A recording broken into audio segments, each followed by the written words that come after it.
Ayer que vi que en el channel tío sí había sound. So,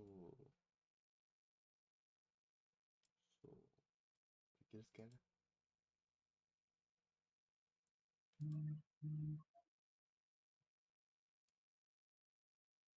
¿Empezaste live? Simón.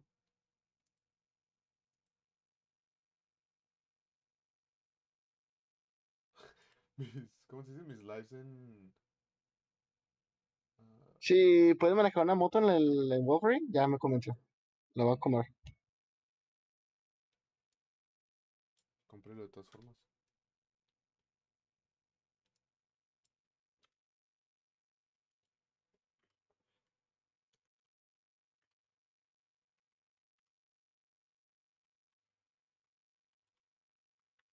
Para... ¿Lo vas a comprar para tu PS5? Sí, es cierto. Sabía que va a ser. Ah, qué, qué cool. Pues imagino que eventualmente va a ser como con Spider-Man, ¿no? Que van a mandar a computadora. Yo digo, sí. Sí. Lo mismo que pasó con Death Stranding, con Days Gone, Pongo... entre otros. Pongo música mía y que me chinguen todo el stream de TikTok. Digo, de... ¿Cómo se llama ese? ¿De Twitch o qué? ¿Tú sabes? Ni modo, ni modo. ¿Tú sabes? ¿De qué o qué? Las caras no me gusta escuchar mi voz. ¿Todo se escucha bien? Ok, ¿Tú ya que sabes? estás ahí. Sí, sí, sí. ¿Sí me escucho yo? Las caras no me gusta escuchar mi voz. Sinceramente que yo me escucho 1000 veces más fuerte Oh, ¿en dónde estás? en TikTok. Sinceramente que yo. Ok. ¿Y el juego? Se me trabó. No tengo internet. Mm, porque le puedo subir al mic fácil. Oh, no. Ok. Pa. Según yo sí se escuchaba bien.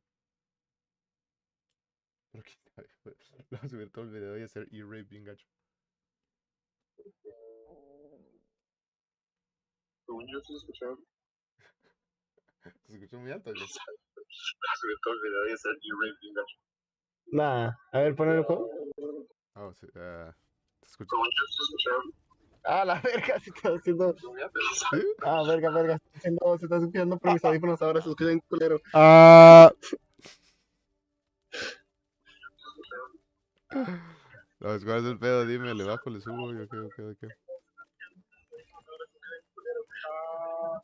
No, pues ahora tú y yo nos ponemos a la misma Pero sigue siendo muy alto volumen. como para el juego, ¿o qué? Sí, bastante. Ok. So, más bien el pedo no es que yo me escuche bajito, es que te escuchas alto.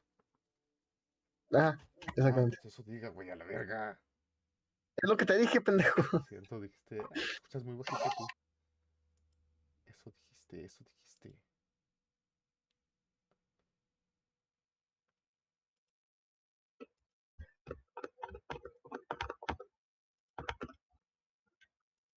Mm,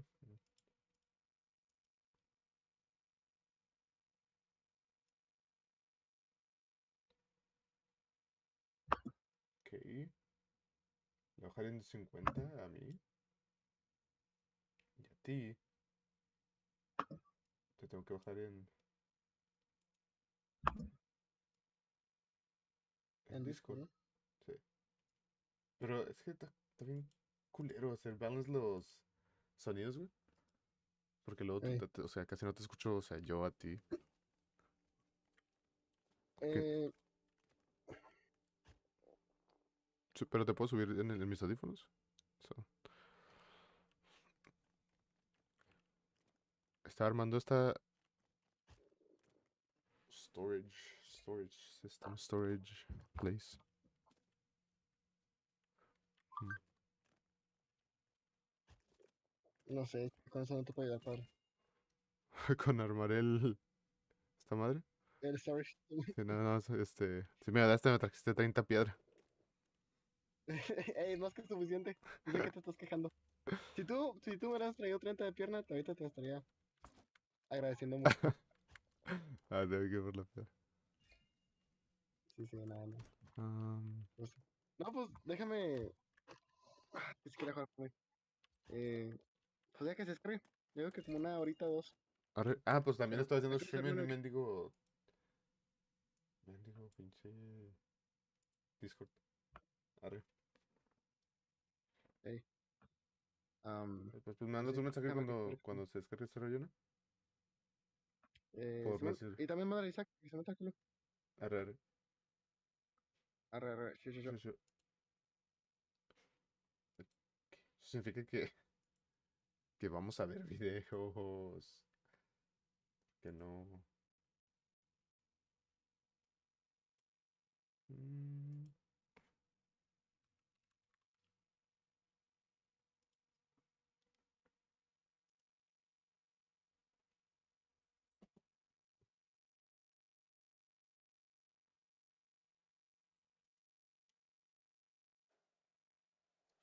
con ads. Porque aquí no tenemos ad blocker.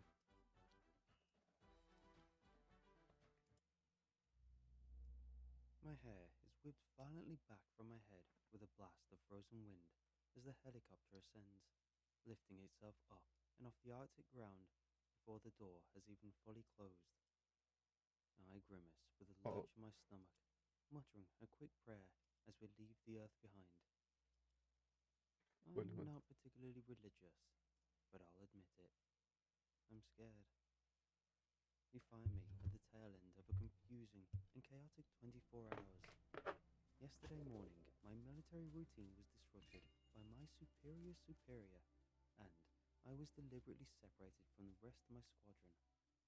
I was informed I would be taking a brief hiatus from the NATO Rapid Reaction Corps here in Norway, and would be temporarily relocated to a coalition-based outpost in the Ural Mountains. The Urals, sir, I'd replied, but that's in Russia, isn't it? That's right, he said levelly. NATO-Russian coalition. NATO-Russian coalition? I considered the existence of such a coalition incredibly unlikely, especially considering certain current geopolitical circumstances. And yet, here I am, on board a Royal Norwegian Air Force helicopter, departing from the airbase in Bardufoss, and in transit to the base in Orland, where one of NATO's finest will fly me directly into Russian airspace, across the country and towards the Urals, the mountain range that marks the border between Europe and Asian Russia. I feel sick, and not just because of the choppiness of the flight. I suffer through it. We arrive in Urland. I am bustled from one means of transport to another, out from the helicopter and into a plane, space enough inside for plenty, but aside from myself and the pilots, entirely empty. Another American, the pilot remarks as I clamber on board, pointing to the flag emblazoned across the arm of my uniform. He turns to his co-pilot and mutters something in Norwegian. I picked up a little of the language during my time in the country. I think he says something about one bet. Excuse me, I ask as I buckle myself into my seat. The pilot turns to look at me over his shoulder. The last four were Americans, he says simply. I have thought they were overdue for a European by now. Canadian, maybe. Adam Smith, yes? Yeah, I reply. Yeah, that's me. Good, great. Well, here we go then, Adam. Fingers crossed we don't get shot down by any Moscow missiles, eh? He chuckles and turns back to the controls, failing to see the impact that is JOCAD on my constitution. I still don't understand, I shout out above the rising roar of the engine. No one's telling me a damn thing. Why am I going to Russia? Why do we have people stationed in the Urals? And they're not spies, right? They're working with them? So what the hell is going on? The co-pilot shoots me a sympathetic look. Secret information, friend. Classified. We ferry the people to and fro. But that's all. He shifts and I'm turns fixing back to the runway sound. I'm ahead. fixing. But you're in for a rough couple of weeks, Smith. Maybe longer. Best of luck to you. And the aircraft begins its run between the mountains, clambering up and into the sky, the snow like little stars in the dark as we soar up high between them. I watch the little blinking lights on the sides of the wings. It's early as hell, and the sun is still yet to rise. We soar through the darkness, and I settle into my seat, doing my best to try and grab a few hours of sleep. Not an easy thing to do when you're expecting to be blown out of the sky at any given second. Burnt half to a crisp in the initial explosion. Caught amidst billowing flames and plumes of smoke, plummeting in freefall towards the ice and the rocks below. I scratch the side of my neck, shifting in my seat. To be honest, I'm not even sure that I'm supposed to be here.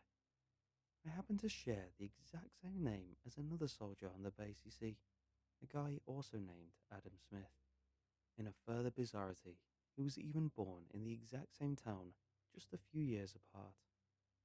We've been mistaken for each other on numerous occasions. Not that we look anything alike, of course. I doubt that that even matters. We all look the same to the higher-ups.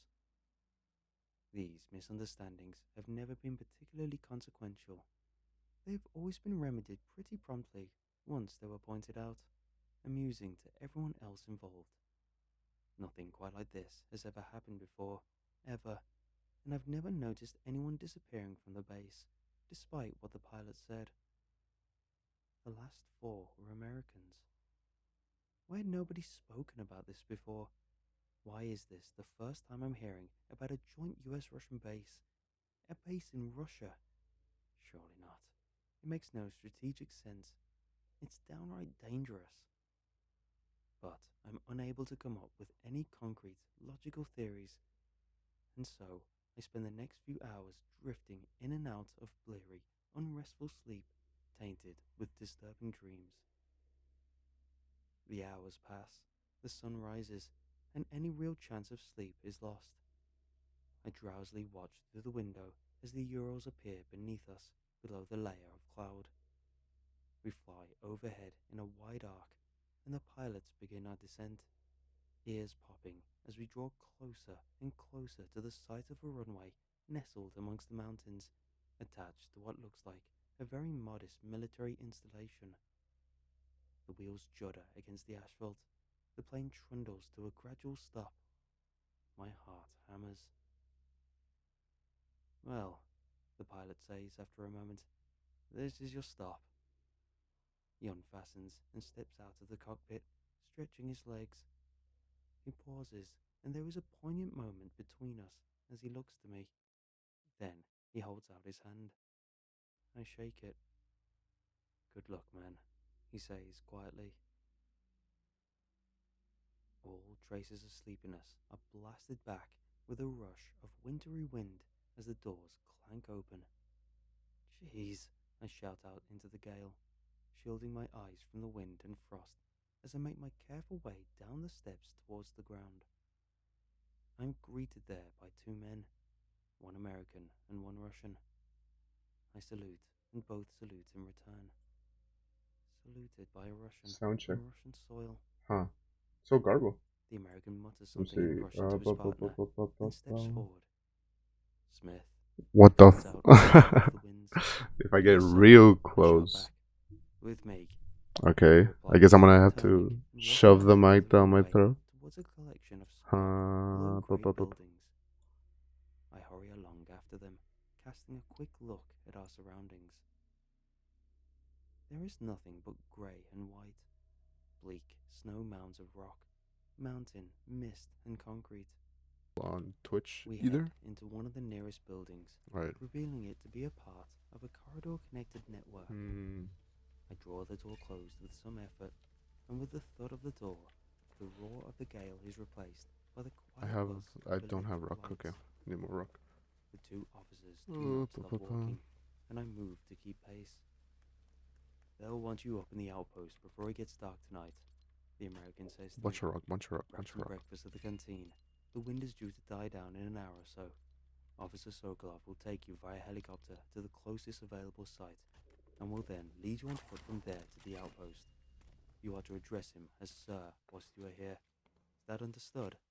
I missed a bunch of the story. Yes, sir, but... Canteen is that way, the officer points. Helicopter port is down there. I know you've had a barrel of questions, Smith, and to not have them answered is frustrating, but you have been assigned to the outpost. You will serve 2 weeks duty, possibly longer dependent on the weather. You are doing a duty to your country. He stops. He points again. Canteen, Smith. It's that way. He claps me on the shoulders, and the discussion is done. Away they walk, leaving me fumbling for words like an idiot in the corner of where exactly? I look around. Grey walls, noteboards and signs, all written in Russian of course. I'll But I recognize get rid of a this. military installation when I see one. My stomach growls. I cannot deny my hunger, so I anxiously consider my predicament as I go to grab some food. I think I might be the only American in this section of the facility.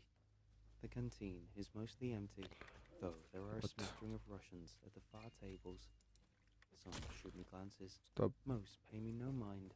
Stop hitting me, bro. I mind my own Stop hitting me, bro. business in I'll, turn, I'll filling kill my you with a stomach pickaxe. until it is time for the next rough leg of my journey. Since the beginning, since I first became aware back at Bardavas. Oh yeah, you're a little too late, bro. You're supposed to protect me before they start hitting me. Growing, gnawing knot of anxiety inside me, slowly spinning and tightening all the cords that it is attached to. Around it goes, around and around. The pressure rises. A Another little helicopter too ride. late.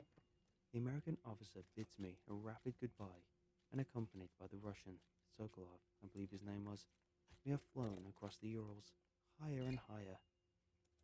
Sokolov gives me 2 pills to take en route. I put it. Damn it. Acetazolamide, he mutters. Then, potassium. He points up to the sky. For altitude.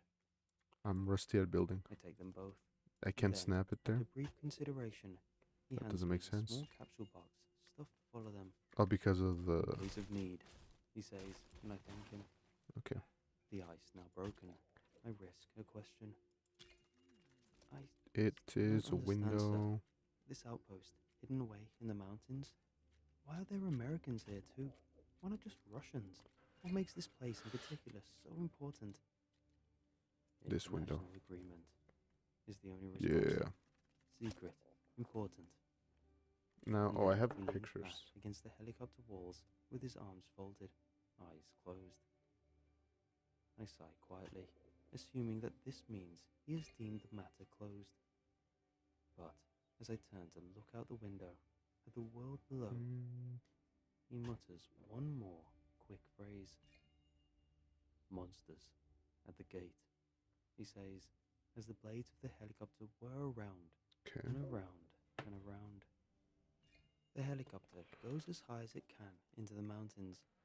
I There are need some another decidedly one of nerve-inducing these. moments, but it at last brings us down into a crude helipad in a cradle of stone. Upon her departure, we are then forced to walk, to climb, almost for the bulk of the afternoon, then evening. My head hurts, and after a point, I find myself wincing with almost every step. Not much further now, Sokolov says, as a sudden sharp gust blows snow into our faces. Hour to go, 90 minutes most. Sweat buds across my forehead, but I nod and continue the climb. 70 minutes later, the outpost itself at last shimmers into view through the fog. The mountain goes higher still, but from here we are given a commanding view of the rocky plains and outcrops, drops and cliffs all around. At least, we would be if the day was clear. At present, these juts of rocks appear as little more than looming shadows through the mist. flashes of colour draw my eye, and I glance up, wearied, to see 5 flags above the outpost roof flapping in the wind. Okay, fuck it. I'll The just one put on the pillars at leftmost the end. spire is the flag of the Russian Pillars, Federation, pillars, pillars, banners pillars. of white, blue, and red. It's in pretty good There you go. condition, though the same cannot be said for the other flags. Nope, Tattered I thought it and was in creative. worn, past their best days. Beside the Russian flag is Old Glory herself, the Stars and Stripes. That looks the Right of same. this is the Union Jack, and to its right beyond is the flag of Norway. After that is an empty spire, and then there's one more Oh, flag floors, at the far floors. end. And this is the NATO ensign, white and navy. As I said before, these latter 4 flags have seen better days. These flags are almost the outpost's tallest point, beaten by a lightning rod, on what looks like a standalone tower a little further out across the mountain, partly shrouded in fog. If I squint, I think I can just about make out a lightning rod of the tower zone. The outpost itself is a series of closely clustered, roughly rectangular black-grey buildings. There is a white, scratched-up tank attached to the What wall looks good? of one of these buildings, linked up with pipes. I kind of want it to be a I cannot different see color. all the way around the outpost from here, but it looks like it might be built right up to the edge of the That's kind of cliff cool. on the other It's the side. same thing as the other and ones. Huh? likely hangs Yeah. over a steep drop. There are a couple of standalone sheds, an aerial dish or two, and what looks like the wreck of what might once have been a water Just wood? tower off to one side. I have Sokolov wood. licks his tongue and mutters something under his breath when he sees it. This collapsed structure is not the most interesting feature of the outpost Where'd I here put in the the wood? mountains, however, nor are the curious combination of flags waving in the wind. There are 3 key features that alert my sense of curiosity the most. The first is the low, circular wall that borders the outpost perimeter. It only comes up to about waist height, and the officer and I are able to clamber over it easily enough, but the surface is completely covered in chalk. Once we've crossed, I watch with uncertain interest as Sokolov Looks horrible. carefully ensures that our hands and footprints have been scrubbed Oh, away, it's using his fingers to re-smooth out the layer of chalk. The second of these 3 features are the symbols and scrollings, worn all across the body of the outpost itself. Most of these so I drawings did are 30 crosses, damage to the but foundation. amongst them I spy multiple wheels, watchful eyes, moons and suns. I see stars of David, an eagle with widespread wings, and what appears to be a whole horde of ancient, Slavic, or maybe Celtic runes. But the aspect that gives me the most cause for I'm just alarm gonna use regular is the object ass. Unless I to do the this side and then of the put like outpost, lines in it. about 12 or so feet from the ground, and clearly connected Like through to its this? interior. It is, to put it bluntly, an enormous gun. It has the That's appearance stupid. of a massive, white-grey rifle, like something a giant would wield, though its exact make is not one I'm familiar with. I've never seen such a design in my life. A wall too low to keep people out, religious graffiti, and the world's largest gun. I do not Yeah, have fuck it. long I'm to just gonna dwell go with on these this. abnormalities, as we have now approached the outer gate of the complex. Sokolov presses the side of his hand against the buzzer, an action he repeats 4 or 5 quick times. As we wait for a response, he turns to me and scratches his Right. jaw, regarding me, looking me up and Now down, though, as if properly seeing me for the first real time, need a bunch of materials. assessing me as an individual. Think good thoughts, he says eventually, tapping the side of his head. It helps. Okay. I don't respond. I'm just gonna do the I wall only section. nod, The unsure top walls. of what to say. The gate makes a dull whirring sound, and then, after a series of clicks, it grinds and clanks open. 2 disheveled-looking individuals greet us, both with American flags on their uniforms. A man and a woman. The man breathes in the cool mountain air and laughs. He clasps hands with the woman, smiling at her. She smiles back. They are the first smiles I've seen in days. He strides out into the cold and greets Sokolov with a salute. Great God, It's good to see you again, sir. The officer grunts and nods and returns the salute, nodding to the woman in turn. She drops her own salute, and her eyes go to mine, looking me over with curiosity. I squirm beneath her gaze. I look away, and the American man turns to me. Pity flashes across his face. Best of luck to you, man, he says. Don't let your guard down in there.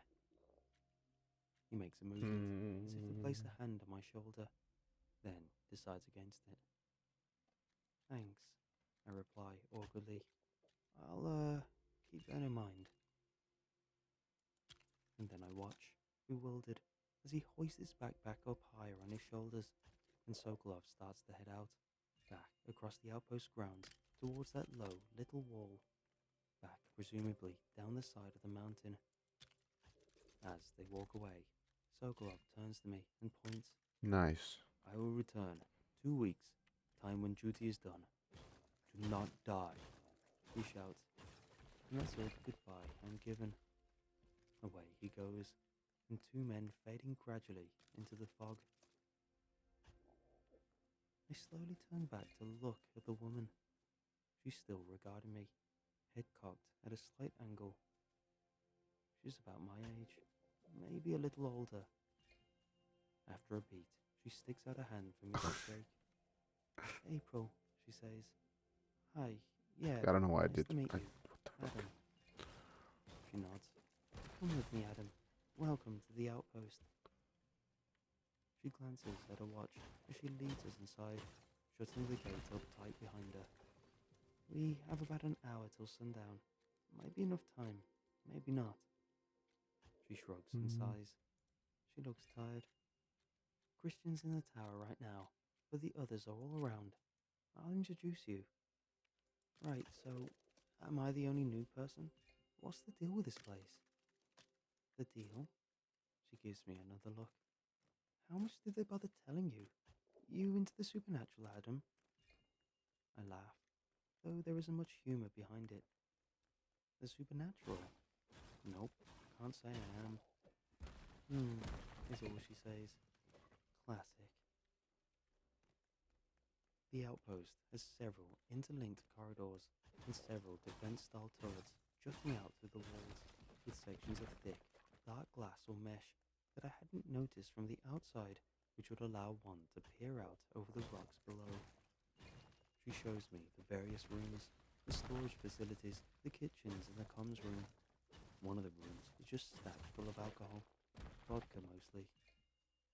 So, how many people are stationed here? I ask after a while.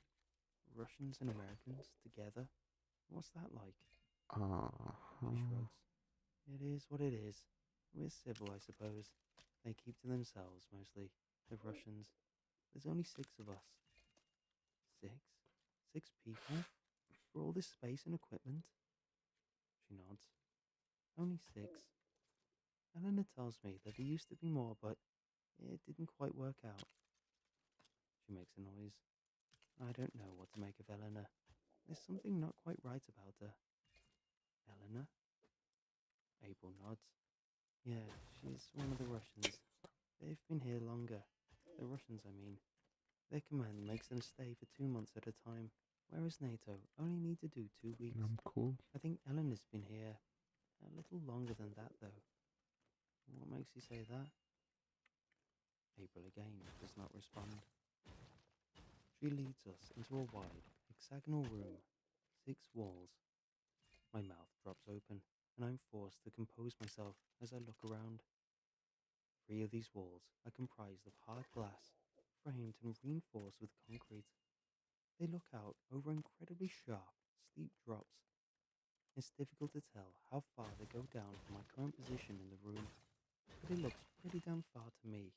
Pillars of cracked rock and narrow, unstable-looking Okay, mountain arches. I'm assuming I'm going to lead put away a 2 on into the here, mist. but I'm not sure actually. A person could probably walk across one if they were brave to Yeah, jump I across am. the gaps I don't care. and go foot in front of foot. There are stairs built into the walls here, leading up to what appears to be a higher level. I glance up to catch a glimpse of the edges of further defensive turrets. The room is lined with weaponry. There are crosses nailed to the walls. I count multiple maps, one of the surrounding mountains, one of Russia, and one of the world. This map is intersected with dozens of gently curving, looping lines. There's a collection Okay. of framed pictures on the wall. Most seem to have been taken in or around the outpost. And in the room center, on an old wooden table, is a pile of what appear to be Bibles. And as I consider this, I find myself being searched by 3 pairs of interested eyes. 2 men have looked at me from their game of cards. One has the Russian insignia, the other has British. The Russian man's expression does not change, but the Brit raises a hand in greeting. Hello, mate, he says. Pleasure to meet you. Hey, I reply. How's it going? Другой, Americanet, the Russian mutters. His interest already lost, returned to his hand of cards. This is Charlie, April says to me, pointing at the British guy. And that's Yuri. A woman near the back of the room rises to stand. Hello, she says, her accent thick. Welcome. She does not sound particularly welcoming. Her tone is ice. I take her in. She's tall, long blonde hair kept mostly in a ponytail. It goes all the way down her back. I don't know how old she is. 30s maybe? She's beautiful, I decide, but for a curved, brutal scar across her face. It goes down her right cheek, Okay. through both of her lips, and finishes at the edge I'm gonna of her end up chin. finishing the entire thing and then hating it Her eyes and are having to break it piercing, down. full of icy judgment. And I put She that shit mutters backwards. something in Russian, and Yuri chuckles around his cigarette in response. Don't be an ass, Eleanor, Charlie chides, though there is no heart in his words. And yeah, that's Eleanor. Abel gestures to the woman in question without looking at her. Let me hit it. Holds her stance, arms crossed and staring right at me. Christian is the sixth, but as I said, he's up in the tower right now. There always needs to be at least one person in the tower. Duty 5. So, what is all this? I ask, unable to keep my frustrations held back any longer. I've done nothing but get bustled around from place to place all damn day. I'm tired, I'm scared, and I want to know what the hell I'll be doing. What are our duties? Who's in command? There is no command here. We are the outpost, Eleanor replies before April can answer. Our orders are constant. It's not too bad. Command, It's not defer the to our worst thing. judgment. Duties, there are 5. 5 duties? She lists Alright. them off. 5. Keep No, the constant sides, though. presence in the tower. 4. Do not leave outer ring of the outpost after sundown. It's gonna be 3. 2. Do not use Yes. weaponry beyond outer ring. 2. Do not engage Let verbally with me the enemy. put it. 1. Defend Okay. outpost. Do not allow enemy into the outpost. And listen as she goes through them. So, who's the enemy then? I ask, looking from face to face. The Chinese or what? They seem to find this amusing. Ouch! Fucking The damn. question creates a ripple Bro. of laughter around the room. The Chinese? Eleanor repeats. That's fucking rude. Charlie chuckles and grins wide. Dolbert, Fucking bitch. Yuri Start throwing answers, shit at you too, shaking his head motherfucker. as he flicks through his cards. There's no point in telling you who the enemy is, Eleanor says, the grin quickly fading from her face. You won't believe. Alright, You bro. I'm out never of fucking. believe. You will have to see for yourself. That's right. She holds up her hand and raises her forefinger. First night, you stay out of the way. Observe and watch, yes? Yeah, thank you. April Thank you. turns to Thanks me. for the help, bro. Probably for the best. Now you're the best for real. Oh, she announces this to the group. No, that's fine This that you is Adam, didn't by the like way. kill him when he was throwing rocks at me. That's fine. No one responds. You hear me, yes? Eleanor asks again. Watch, observe, do not get in way. Sun will be down soon, lads. Charlie murmurs, checking his watch, and reluctantly conceding his game to Yuri. Better get to our stations. Come to my station tonight, Adam, April says, as the others climb to their feet, sorting their equipment. And here, do me a favor and take this. She draws from her pocket a cross on a silver chain, and she passes it to me. Oh, I'm not really all that religious, I reply. I Eleanor did the exact smiles same as thing. she walks past. You will be, she murmurs. I really don't know what to make of all this, so I accept the gift of the cross and prepare my weapon, as I'm not sure what else to do. The minutes tick by, and before I know it, I find myself perched on a station of the outpost roof, shivering with cold and blood-iced. April sits next to me.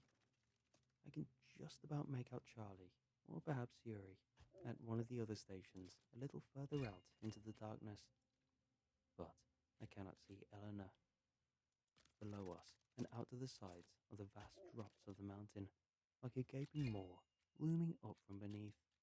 Ice and snow and shadow. The mists have cleared somewhat, and the starlight-tipped edges of There's the a bigger one, mountains no? I can just glimmer put down. warningly far, far away into the distance. As I This one? regard the abyss, Yeah. a slow, cold terror begins to creep its way into my bones, a terror I find hard to describe. They'll be coming up now, April whispers, in a voice Yeah. that sends How does it look from the goosebumps outside, though? shivering up my spine. And away, in the darkness, a deep, Looks low cool. That's voice okay. begins to sing. Ouch. Ouch. As the wind blows, the sounds of the song across the mountains.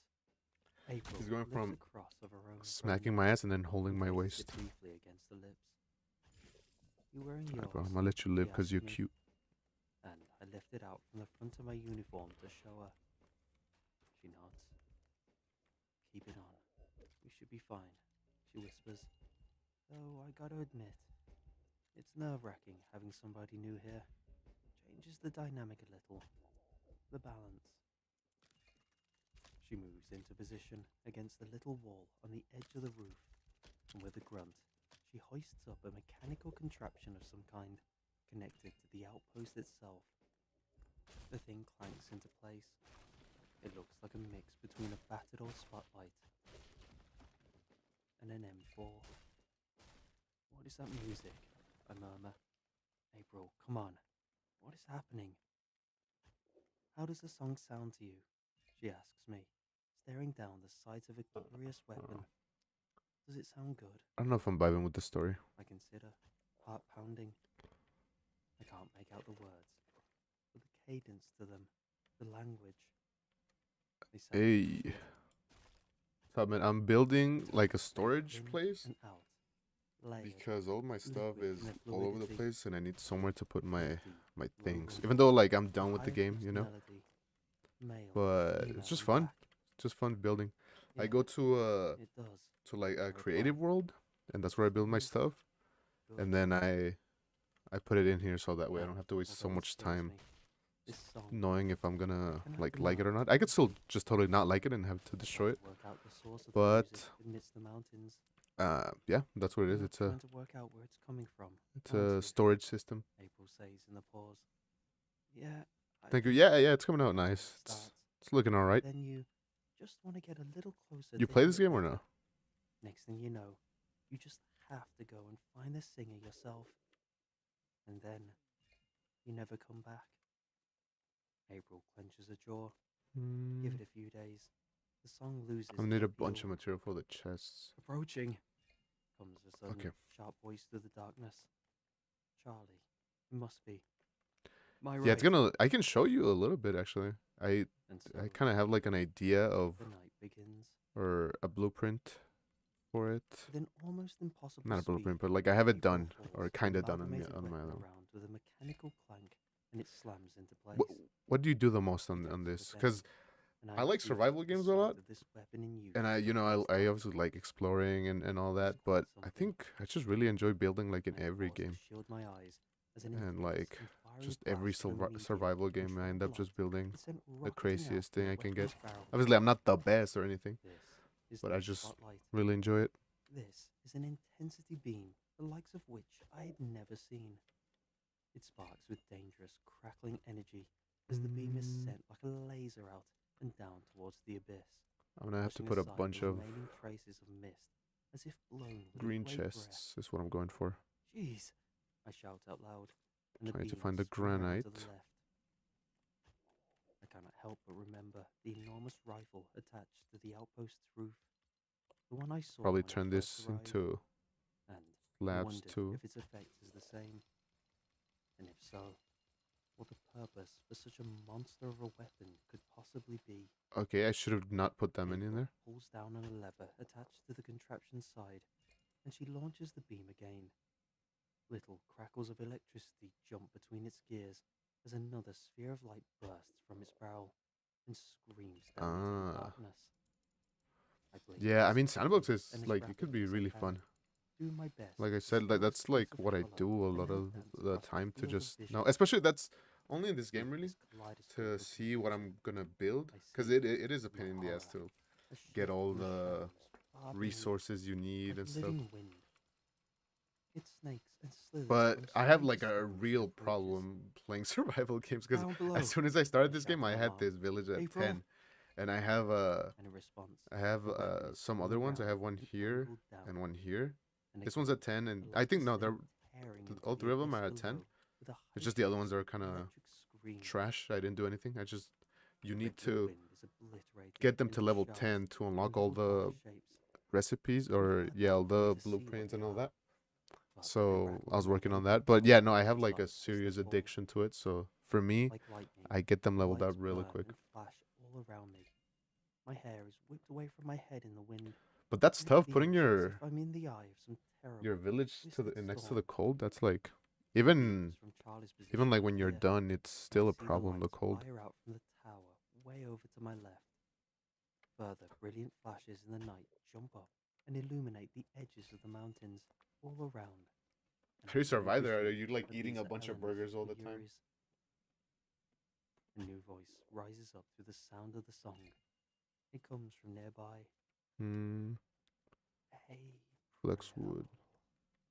it whispers, a sinister, serpentine voice in the I'm gonna need shadows. more. Oh, it's a flexwood or She mutters, pulling temporarily back from the weapon. Adam, there should Not be a re- pile of Bibles behind you, beside the crate. You see 'em? Bibles? I turn, frantic. Well, I'm not gonna have enough scrambling around the nearby materials. crates in the darkness. Uh, Yeah, I got one. Open it up and read one of the highlighted Okay, then. passages. You want me to what? Which one? Anyone, but be quick, please. April, comes that voice So it again. means I start in I'm gonna terror have to as it sounds like it comes from right behind get us. mats. But turning to right look now. reveals that there's nothing there. I see what lurks in your heart. You will take this new one with you. Deliver him. So I will work on something that is not the And a voice chest. says But I have to us. take pictures of this because then I forget It's how I as did if it. two voices are speaking at once. One says us, and one is saying me.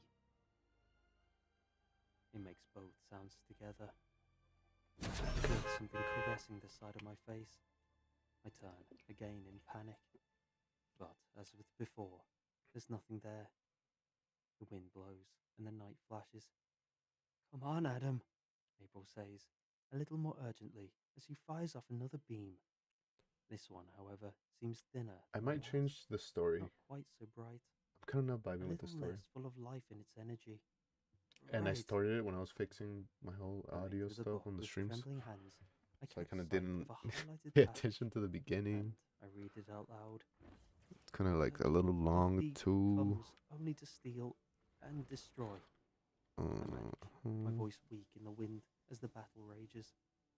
Shadows drift and dance in the dark. A collective sense of clamoring, of scuttling, and of writhing is shivering its steady way up the mountainside. Yeah, no, try another, April shouts at me as she swings the weapon around. I desperately flick through the pages, ducking instinctively to avoid the shadowed hand reaching out towards me. But when I look for it, as with before, there is simply nothing there. I find another passage. When you go to war in your land against the adversary who attacks you, then you shall sound an Right. alarm with trumpets, that you may be remembered. Come on, Adam, with heart, April shouts as a circle of wind rises up between the mountains, swirling and crackling with terrible storm-like energy in the night. What the hell is happening? But I get the message. As I said before, I'm not a particularly religious guy. I don't know if I believe in God or any of that. And I don't really know why I'm leafing through a battered old Bible on the side of a Russian mountain Oh, I changed in the the story middle though. of the night. Um, We do our duty. or do I just like straight up I watch roll back something my else at the same shoulders time? and take a deep breath. I hear that whispering begin again, but I don't allow myself to listen. I project and I bellow out into the storm, the beams I want to flashing watch like something that I don't lightning have to as the show on stream. mountains come alive with shadow and fire. When you go to war in your land against the adversary who attacks you, my voice carries loud and clear through the frost-tipped air. April cannot help but shoot me a quick glance with eyebrows raised before returning to the I'm gonna weapon. She try brings it quickly round with a clank, and an arc of light is sent rippling through the night. these. Then you shall sound. I need a fire breather. Hot mama. Can you knock on the table? All right. Totally not watching. I 20 did true deliveries animated for a horror popular stories. fast food place in my town during the end of my high school years. My friends all had jobs there too, but they purposefully scheduled us on Where am I? shifts What the to fuck? prevent us from goofing off. It ruined all the fun, but the money was still nice to How have. did I spawn here, bro? I'm gonna have to break my Mostly I house. would have no interesting I stories hate this about game. my work days, but this one night was an outlier. It was the Um, weekend, and I was working until 10. The orders were coming in steady, so I was doing deliveries one after the other. I was going in, grabbing the bag, driving to the house, and repeating that process non-stop. Right. I think it was around 9 when I got this order, but I can't say for sure because I was kind of mindlessly running the deliveries at this point. okay, so I let me pull got out the the bag picture. and pulled up the GPS location for the address, then started driving. Halfway through the drive, I realized this was taking me in I got a different horrible direction picture of than it when I have to use my. I'd been this way before, but there weren't a ton Imagination. of houses over here, so most orders would be in the other direction. I drove, not thinking too much of it, until I saw on the GPS that I was 1 minute away. Looking around, Well, the granite's I done, didn't know so a single place I might I'd be actually 1 put some minute away chests, from. or I There guess was most of it nothing is but done. trees and the road. No houses or shops. Literally nothing. Regardless, I drove until the GPS said I'd arrived, which was just a quarter mile further down. I pulled off to the side and did one quick look around, just in case I was missing something. Then I called the customer. Hurry up, Phone hurry rang for a while before they finally picked up. Hey, I drove to the address you put in, but it doesn't seem to be right. Can you please confirm the address? I asked, hoping he just made a typo or something. He repeated the address back to me, but it was the same as the one I had in my GPS. Then he said something I wasn't expecting. Wait, I think I see you. I looked up ahead, and down the road, there was a person waving at me. I drove up next to him, but I had Damn a it. bad feeling in my gut. I rolled the window down, and he immediately Damn started it. apologizing, saying the address was tricky to find sometimes. He pointed behind him, saying his house was down that road. Fuck, did I hit? What I hit? This The road ground? he was referring Damn it, to I got looked it. more like a half-beaten dirt walking trail that went through the forest. I smiled and said it was all right, handing him the bag through the window.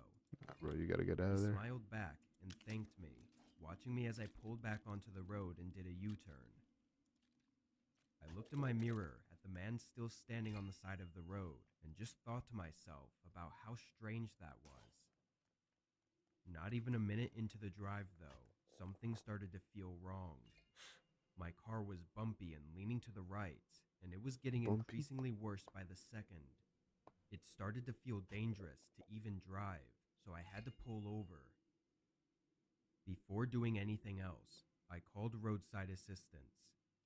I didn't know what was wrong yet, or if it had anything to do with that man. Straight up, Like bro. I It's said, it's I done. had a bad You're feeling done. in my You're gonna gut, get caught, man. and I wasn't taking any chances.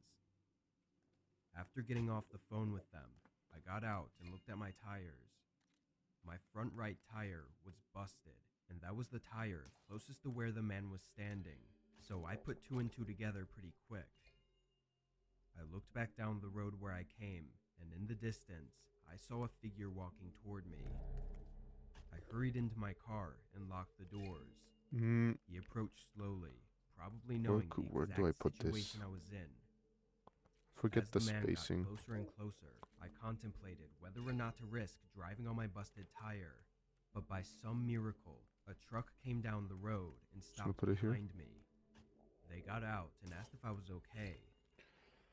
I saw the man play with walking me? I was quickly actually back thinking the way about he came.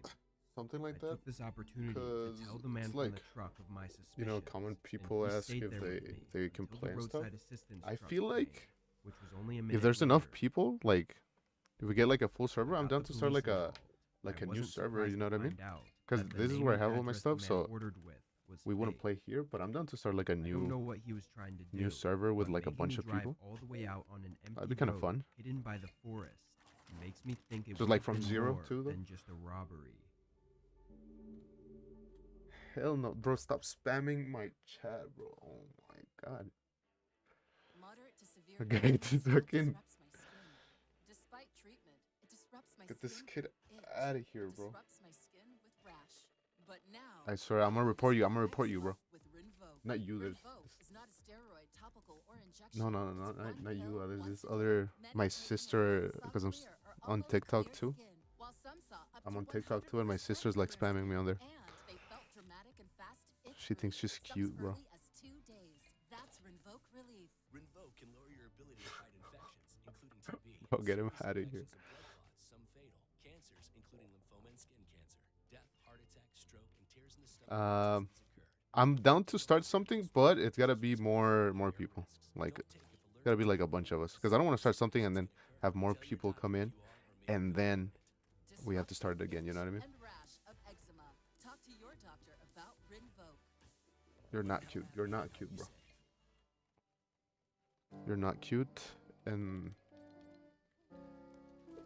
the worst day of my life is gonna be when you come here. Wait, it's on Friday already? Damn. It's gonna be my Christmas present.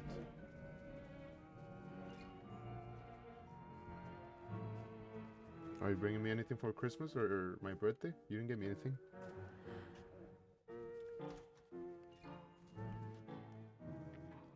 If not, then don't bother coming, bro. Oh, there's an ad. My bad. My bad. When I was 17, I worked at my mom and dad's local restaurant. We were never a busy place, but it was enough to get us by. I ran the cash register and occasionally would help out waiting tables and cleaning. My parents were really nice about giving me flexible hours whenever I needed for school or whatever. Over the summer, though, I'd be working full 40-hour weeks, typically from the afternoon until closing. This was my second year working there, and during the last half of summer, my parents had me do the closing tasks for most nights. Oh no. I'd be there for maybe 15 to 30 minutes after restaurant There's hours a mat to count that the I don't money and clean have. up. It wasn't difficult or anything, but it was just a tiny bit of extra responsibility. Anyway, on this Friday night, my dad and I had a somewhat busier night That's than fine. usual. We were the only two Can use workers something there, else, I guess. aside from the assistant cook. At closing, my dad helped me out for a few minutes, then locked up the front doors and left for the night. I had plans with a friend after work, so I was rushing to get everything done. When I finished, it was a few minutes past 11. That's crazy. I How do walked I? out How the do back you door, know? which led to Oh, a maybe small I have to talk to employee them. parking lot. I'm gonna see if I can talk to him. I was taken back when I saw some guy right next to my car. He was looking through my windows, like he was trying to see what was inside. Hey, get away from my car. He looked over at me, showing his face for a split second, then ran into the trees behind the parking lot. I didn't see him long enough to get a good look, but the only feature I could really make out was his long, unkempt, and patchy beard. He was a freaky-looking guy, and I was feeling really uneasy as I drove away. A couple days passed, and on this night, it was just me and the assistant cook working the closing shift. It was a weekday, so it was slow, but just 20 minutes before closing, I gotta find a way I of like walked through the door, merging the chats so it's sat not at a table confusing without saying anything. and everyone can see every chat. Although Now, it's like this was one of those against TOS, I restaurants guess. where you go up to the register first to order, then sit down. So this was kind of weird. I waited for a few minutes until I walked up to his table and asked if he'd like to order anything before we closed. It was then that I saw his long, patchy beard and recognized him as the guy from the other night. I was so caught up in my thoughts, I didn't hear his response. I tried to tell him to leave, but I stuttered, and it came out with zero confidence and assertiveness. Fuck was that? He looked me in the eyes and asked Hit for by a a dark roast fucking- coffee, completely ignoring what I Why said. a bomb? I turned around and put the order in. I thought maybe this was all a misunderstanding somehow. I'm pretty sure that was Get away just from me me. lying to myself to make me feel less scared of him. He sat at the table, staring Away at from me! Help me! Save me! I walked it over to him, Get him. reminded him that Get the him. place closed in Hey. 10 minutes, You can stay so here. he'd have to leave soon. Not you. Of course, he Get didn't him, get him. respond. So Go get him! I walked Go get him! I went up to the assistant She's going crazy. who I never really talked to before, and told him about this guy and my uneasy feelings I got. I'm not gonna help. He patted me on the shoulder. I'm and level said to 10 get here, right? started I'm on not the level meat 10 here? Then he went to the front. I watched from over the counter as he nicely told the guy to leave. What? The man got up and I'm made really brief not. eye contact with me from across the restaurant, then turned around and walked to the door. I watched him Well, you can still leave, stay here, right? and as he extended his arm to push the door open, a very easily recognizable object was revealed. A gun wedged in the back of his belt. Nice. So if I talk to them, do they give me I recipes? thanked the cook and told him everything in more detail, so he understood my concerns. No, they don't. He called the police without even hesitating. and Oh, while wait, he he didn't gave find you a the recipe? guy, he never came back to the restaurant. I'm grateful for our Fighting. I need to get the He was recipes. anonymous for his own Bro, privacy. Damn, he's He tanky. could have easily just left for the night and let me deal Alright, with my own who gave me problems. the recipe right now? His Is it you? kindness likely saved my life that night. Was it you? When this happened, I was 23 and worked full-time at a Cuddle pizza team shop leader. in my local area. I'm not sure if things were going on before this, but as far as I know, everything started and ended on this one night. Okay, well, I gotta bring materials too. Me and my best friend, Tim, worked Stop, the night stop. shifts at this pizza place. It's It was a real small shop, 30, having just 3 or 25. 4 tables inside. I'm just gonna bring because 30 we of everything. specialized in delivery and takeout. Both 30 me of and Tim got everything, our and jobs then there we can while get we the were in floors we college, want so we can but keep just never left. building the Being in a stupid quiet, storage. rural town too, the job wasn't too much work. Never had busy days really. Just You're a bad, steady you're bad, flow you're of bad. orders sometimes. On this night, there was a light storm outside, and in return, business was slow. There were a few orders here and there, but overall, we didn't have much to do. I started making more money, growing my following, and getting higher views from my long content. Classic just by adding TikTok. ad. As a long-form creator, TikToking is so easy to reach. Stop, man. By 10 p.m., Tim suggested we started cleaning up the place, and maybe even clocking out 15 minutes early.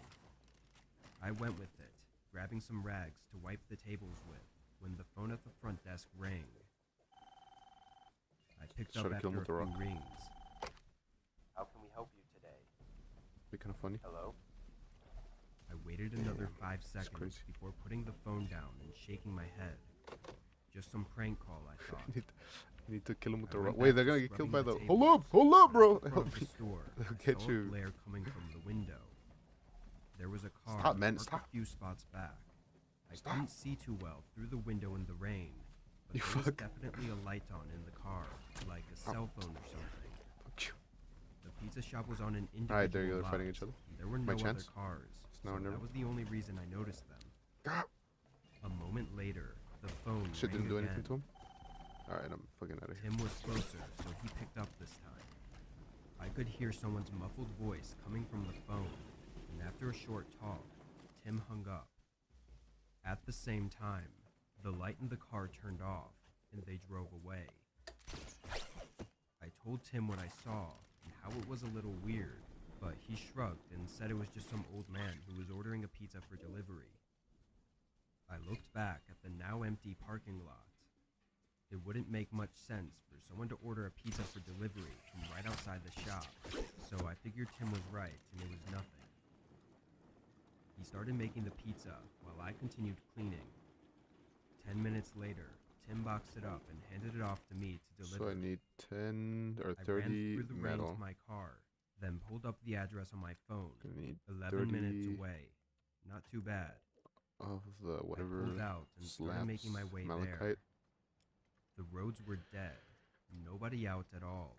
Damn. Google And, oh Maps yeah, it was took 30 me down to a sapphire, neighborhood full of sapphire, large homes, sapphire. then had me turn down a Yep. long driveway that led to a I think with cul-de-sac that, where there were I 3 can more unlock the driveways, recipe each for the leading to a tatami different mat. house. I went down the one Maps told me I to think. and pulled up next to the home. It was one of those large, expensive houses, but pretty old looking and not very modern at all. I parked the car and double-checked the address with the house number, then picked up the pizza and ran up to the front door. That fucking knock, bro. Hello, pizza delivery. Knock I on me. took a step back and looked at the front of the house. All of the lights were off. I dialed Tim's cell and had him call the guy who ordered. My phone buzzed a moment later, and Tim told me that his call went straight to voicemail. I shook my head in frustration and ran back through the rain to my car and got in. I tossed the pizza on the passenger seat and started backing out. This wasn't out of the ordinary, getting fake orders or dead deliveries, but it still annoyed me every time. When I got back, Tim was cleaning and said there were no more orders, so we were good to finish up and head out. I tossed the pizza in the trash and started helping him. Both of us were in the back, cleaning the ovens and wiping the prep counters, when a sudden bang came from the front of the building. We looked at each other, then ran to the front. At first, we didn't see anything, but then Tim spotted a small crack on the door. I walked over and opened it, and right outside was a heavy rock, big enough to throw and do some damage with. I looked around, Can't run. seeing the parking lot was completely empty and nobody was nearby. Both of us were really confused and kind of freaked out. We talked about maybe calling the cops, but neither of us wanted to deal with that right now. To put things in perspective, it was 10 minutes before we were off, and if we called, then we'd be here for another hour at least. The crack on the door wasn't too big, not really that noticeable, so we chose to wait and just tell our manager the next day instead. Okay. We quickly finished up with the cleaning and left through the back 10. door. Oh wait, where I'm our a cars were monkey. parked. On the drive home, I rethought all the strange things that happened, and it made me uneasy. No. I pulled into my driveway and walked inside. It was late, so I knew I had to get in bed soon. Oh wait, no, but maybe wanted I something could do to it. snack Let on me see. first. I went to the kitchen to see what I had, but before I even opened the pantry, I heard a car splash through the puddles on the street outside my house. From the sound of it, I could tell it was parking.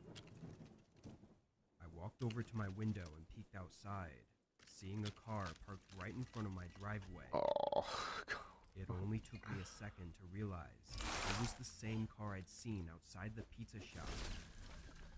A cold rush went through me, and I stayed in the window to see what they were doing. Huh. The car was Am I still gonna have to on, go back and but then I come back couldn't again see to through get their this window. thing to level?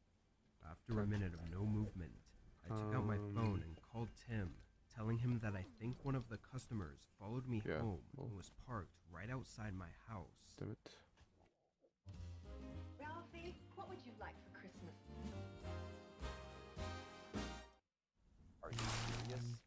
You need to call the cops.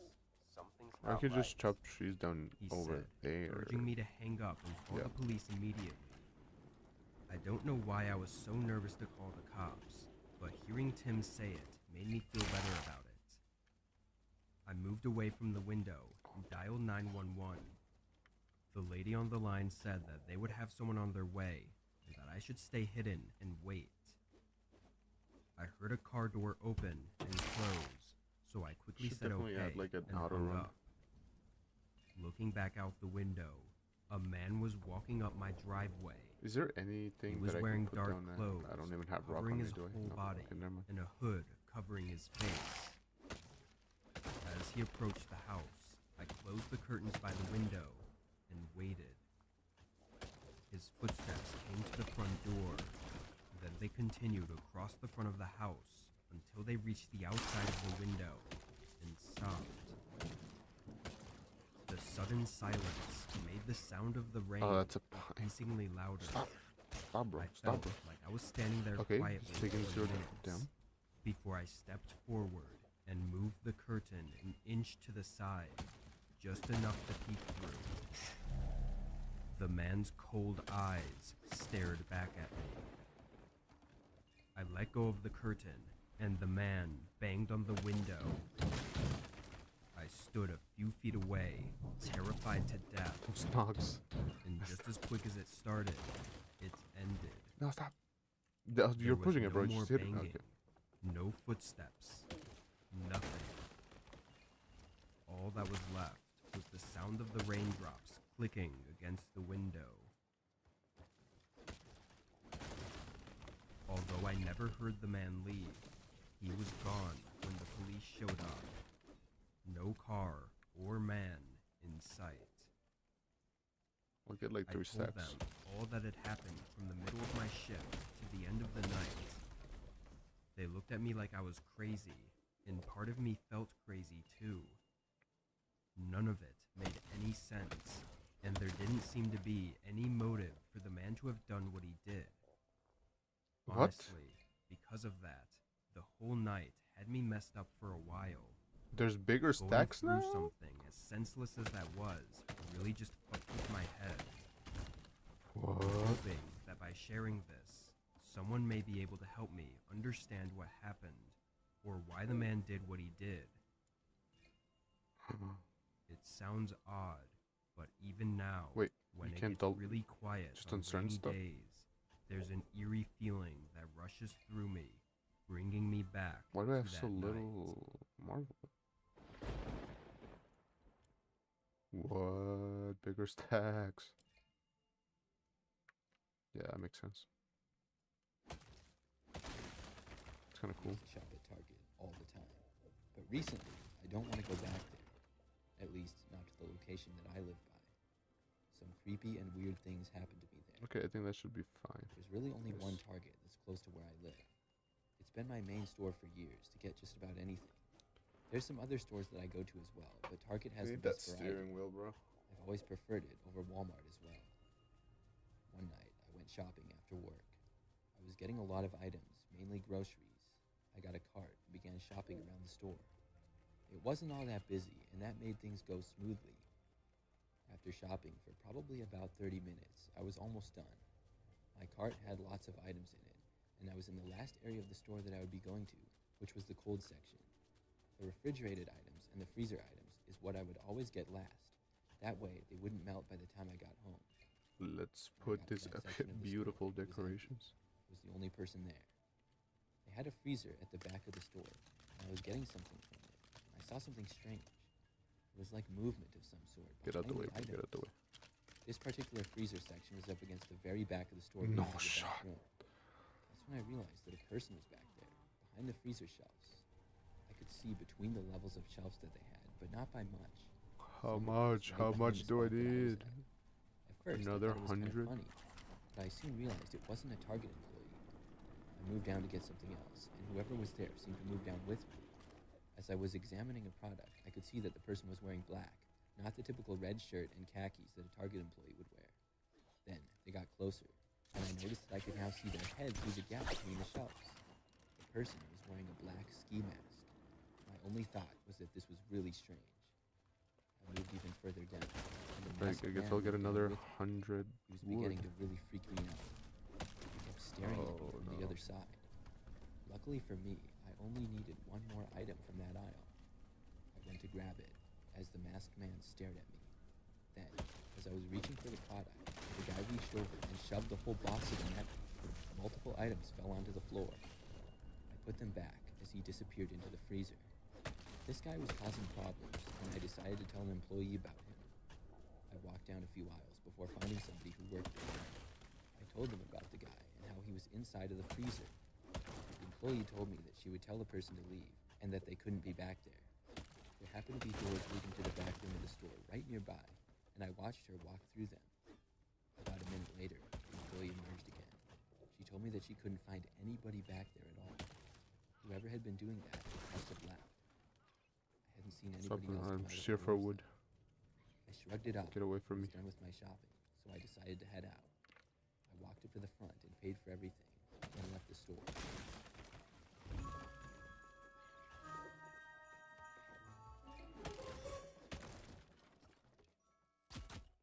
Ouch. About a week later, I Ouch. returned. I would say that I went grocery shopping roughly once a week. I didn't have a specific day or anything like that I would go, but on average it was probably about once. This time that I went back to the Target was just like any other. I did all of my shopping in about 30 minutes or so, and then checked out with all of my items. After I left the store, I went out to my car and loaded the groceries into it. Then I started driving home. This particular Target has several other businesses around it, like just past the parking lot. There was also a few trees and bushes around for scenery. As I was driving away, Jesus. leaving the parking lot, Get out of here. I was driving between some other businesses and the Target parking lot going to a connecting road. That's when I saw the same guy dressed in all black and a ski mask. He was halfway hiding behind a bush, and he popped out and looked directly at me as I drove away. I drove right past him in disbelief. This was the same guy who I had seen last time I had been at this same Target. This time, he was outside, not inside the store. It was crazy to me how I specifically saw him. Maybe he just liked to go to Target and mess with people. I really didn't know. But what I did know is that I was really weirded out by this. The way he was hiding in the bushes was concerning. Alright, I'm just gonna Luckily, take that. Yeah. I was away from him now and on the way home. After that experience, I didn't go to Target for almost 2 weeks. When I Target returned, scary stories. it was just another routine shopping, just like any other. I did my shopping like always and then left the store. It was nighttime again, and things were pretty quiet Okay, inside didn't and activate outside of that the thing. Target. The parking lot was about halfway back. There were a few other cars around mine. When I got back to my car, I unloaded the groceries again and got inside. I started my engine and was just about ready to drive away. I happened to glance over at the car that was parked directly next to me to the left for no particular reason. When I glanced over though, I noticed movement. It caught my attention and my eyes stayed focused on it. The entire car had looked empty to me. The car was a standard-looking white sedan, and the back windows were tinted dark, but the front windows I could see through. That's when somebody emerged from the back seat, crawling over Not into for the sure, front for passenger sure seat. we got enough. It was a guy wearing all black and a ski mask. My jaw dropped when I saw this. He looked right at me through the windows separating us. He continued to stare at me for probably 5 seconds or so as I sat there in total shock. Yeah. Then his door started to open. I was so surprised, still from just seeing the guy, that I didn't do anything. It was like I couldn't move. After he opened the door, he stood up and reached for my driver's door. I finally see came to my upgrade. senses and hit the lock switch. Just moments later, the man with the mask tried opening my driver's door, which had just locked. He then Only leaned 2 in build very recipes. I closely think to I my was driver's supposed to window, unlock basically pressing the his big face against house, it. the big Japanese I was house. beyond creeped out. He stared right at me, as No? close as he possibly could. I yelled at him to go away, but he didn't move. I put my car into reverse and then Oh, there you started go. backing out. So, Guy grabbed and onto now my do we car have as I the backed away. tatami mats He was that I trying to needed? stay with me, and when I had backed out and began Yes. driving, he finally let go. I Yeah. saw him then run back to the car that he had been inside. I think that's the I one. hit the gas harder to leave as soon as possible. Then I was able to Actually, make don't it out think of the that's the parking one. lot, and I quickly turned off to a busier street.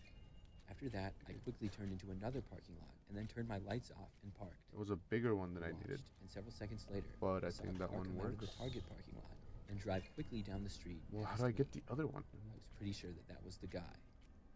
After the car was long gone, I was able to drive home, and I made it back okay.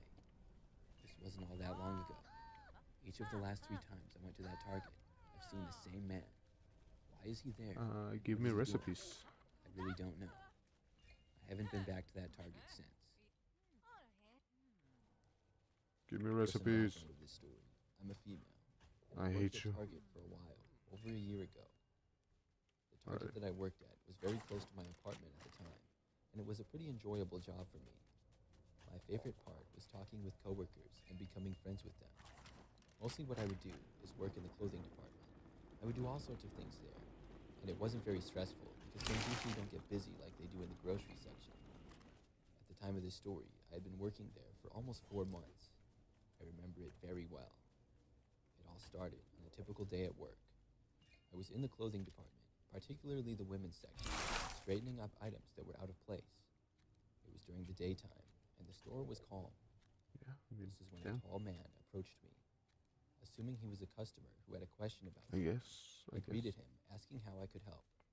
The man stood there, looking directly at me with a somewhat creepy grin on his face for a moment.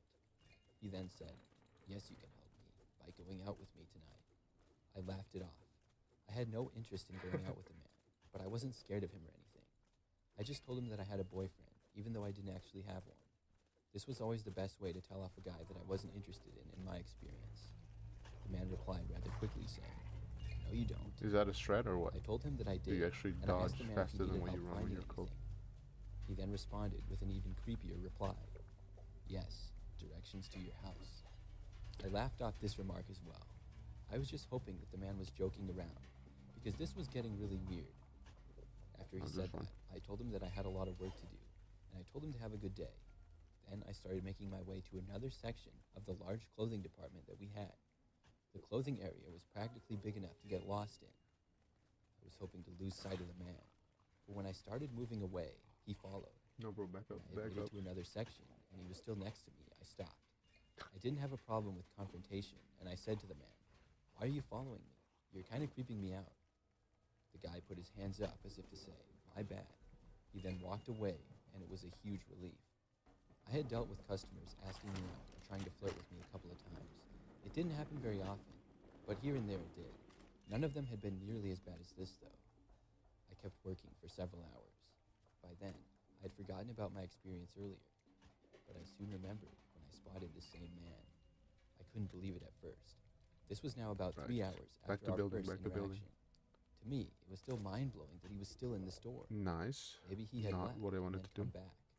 Either way, it was strange, and it was now a bigger concern for me, because shortly after I had spotted him, I saw him look over at me and then look quickly away.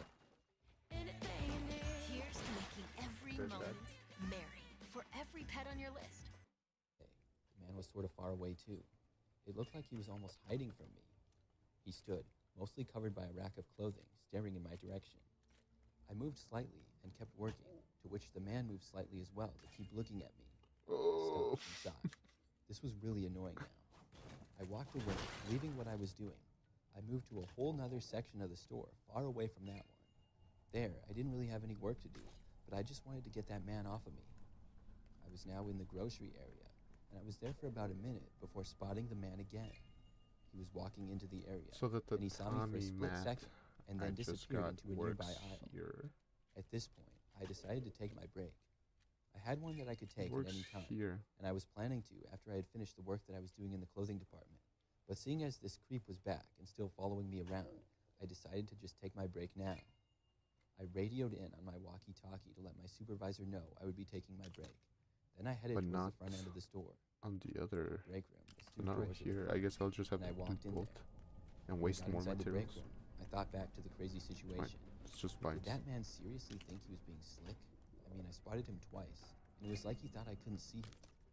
I just hoped that he would notice I was not there anymore and then leave. I'm not going to lie, I took a little bit extra time on my break. I was pretty concerned to return back out and see the man again. If I did see him, I was going to have to tell a coworker or our security team. I didn't want to have to do that, but I would if it was necessary. When I went back out, though, I didn't notice the man anywhere. I went back to work in the clothing department, but was much more alert and constantly looking around. I didn't see the guy for the rest of my shift that night, which was about 2 more hours. I was really happy about this. But still, I thought possibly he was still there looking at me somewhere and had just gotten better about hiding. At the end of the day, though, I don't think he was. I left work and went home, not seeing the guy at all. Soon, I forgot all about him. I worked several more times that week, mostly my usual shifts. One night, the very next week, I found myself working on a quiet evening.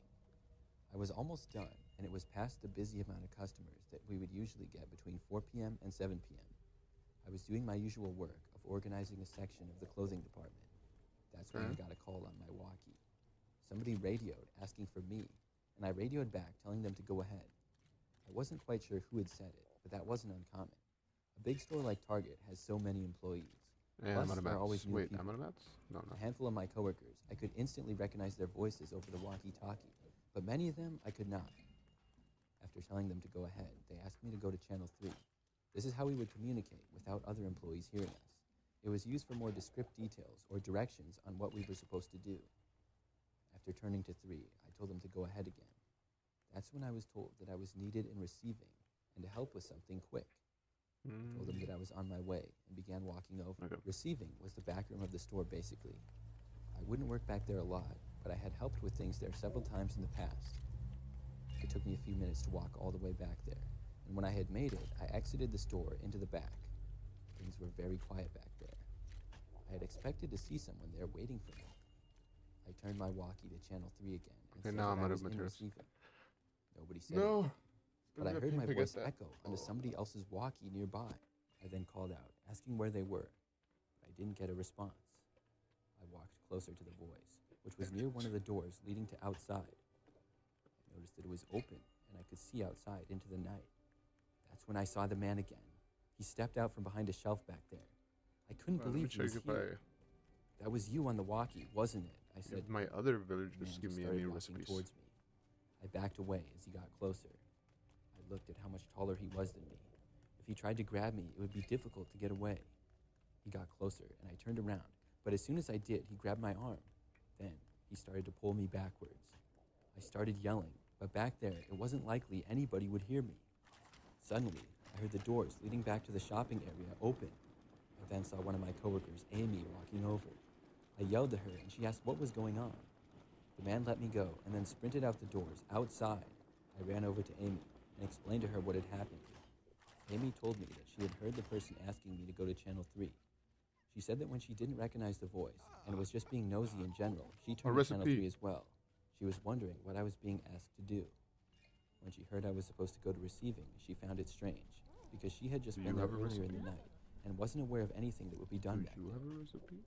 She decided to see for herself, and I'm really glad that she did. We had to call the police and report the incident, but unfortunately, not much could be done. The man had bought a walkie-talkie and got on the same frequency as us, which was not hard to do at all. Many standard walkie-talkies were capable of it. I'm just glad I was all right. I worked at Target for a few months after that, and luckily, never saw the man again.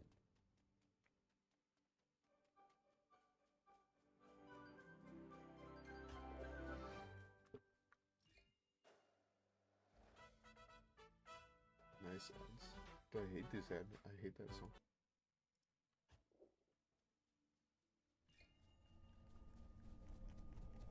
I'm a former Target employee. I worked there 5 years ago, pushing carts in the parking lot. This was one of my favorite jobs that I've had so far, to be honest. It was pretty enjoyable and easy work. However, I do have one really scary story to tell. This is something that still creeps me out when I think about it. I worked at a super Target, and it was in a busy area. The store and the parking lot were very big, and they were close to other stores and restaurants that were close by. This made work challenging occasionally because of how busy it would get. One time, I was working a night shift, and it had been really busy in the day earlier, but by now, things were very calm. It felt like the calm after the storm, because the carts were scattered throughout the parking lot, not just in the corrals. This was typical on busy days. When I had the time later, I would go all around the parking lot and retrieve the carts that were not in the corrals. I would also bring all the ones that were in the corrals back to the store as well. Obviously, with how busy it had been earlier, I hadn't been able to keep up with the parking lot as perfectly as I would like. So, it was probably about 9 p.m. or so. I went to the northeast corner of the parking lot. There was a cart that was against the Bigger curb stacks at the are corner W. the farthest away from the store. I walked over and got the cart. As soon as I was grabbing it, I noticed an SUV pulling into this area of the parking lot. There was an entrance/exit right there as well. The SUV did not keep driving though. Instead, it stopped right in front of me.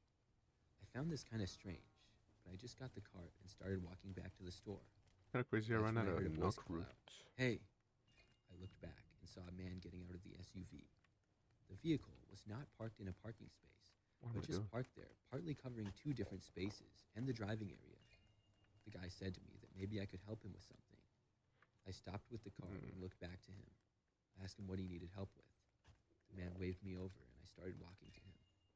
He said that he didn't know if I knew much about cars or not, but he didn't, and something weird was happening with his.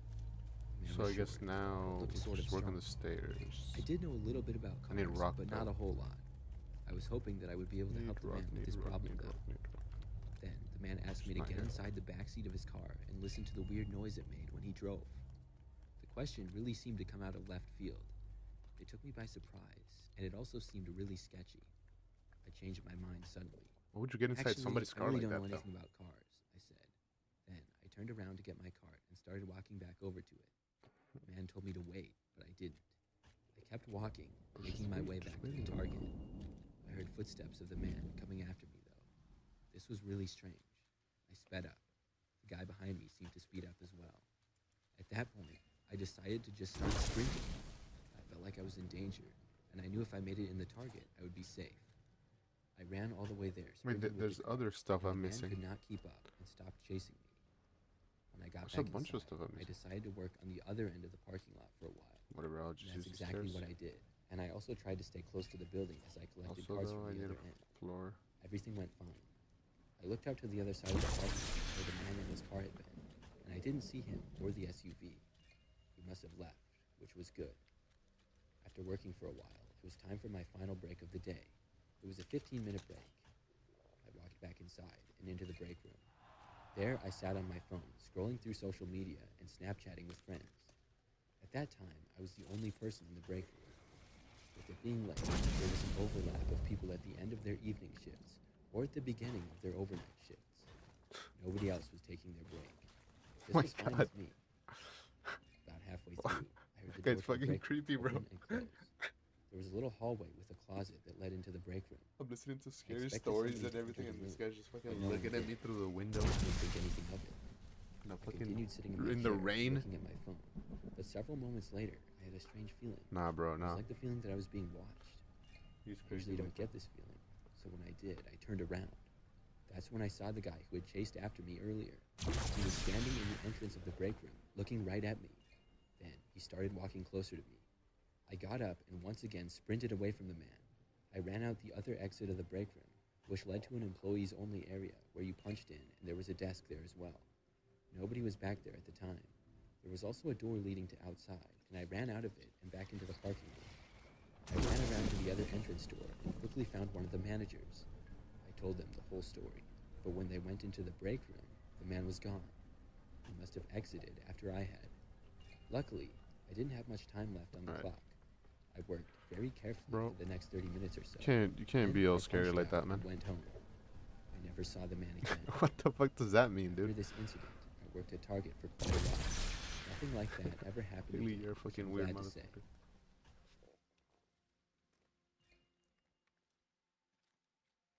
I was driving for Domino's pizza delivery.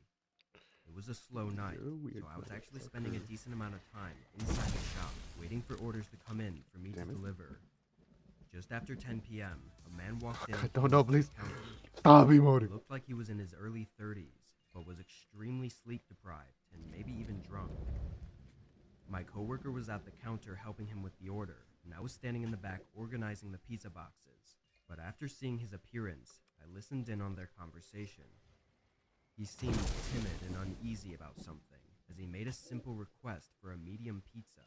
But then he added on that he'd like it to be delivered, and then handed my coworker a slip of paper. Right after the order was sent through, the man walked out. Alright. The paper just had an address written on it, but it was kind of odd, because who wouldn't remember their own address?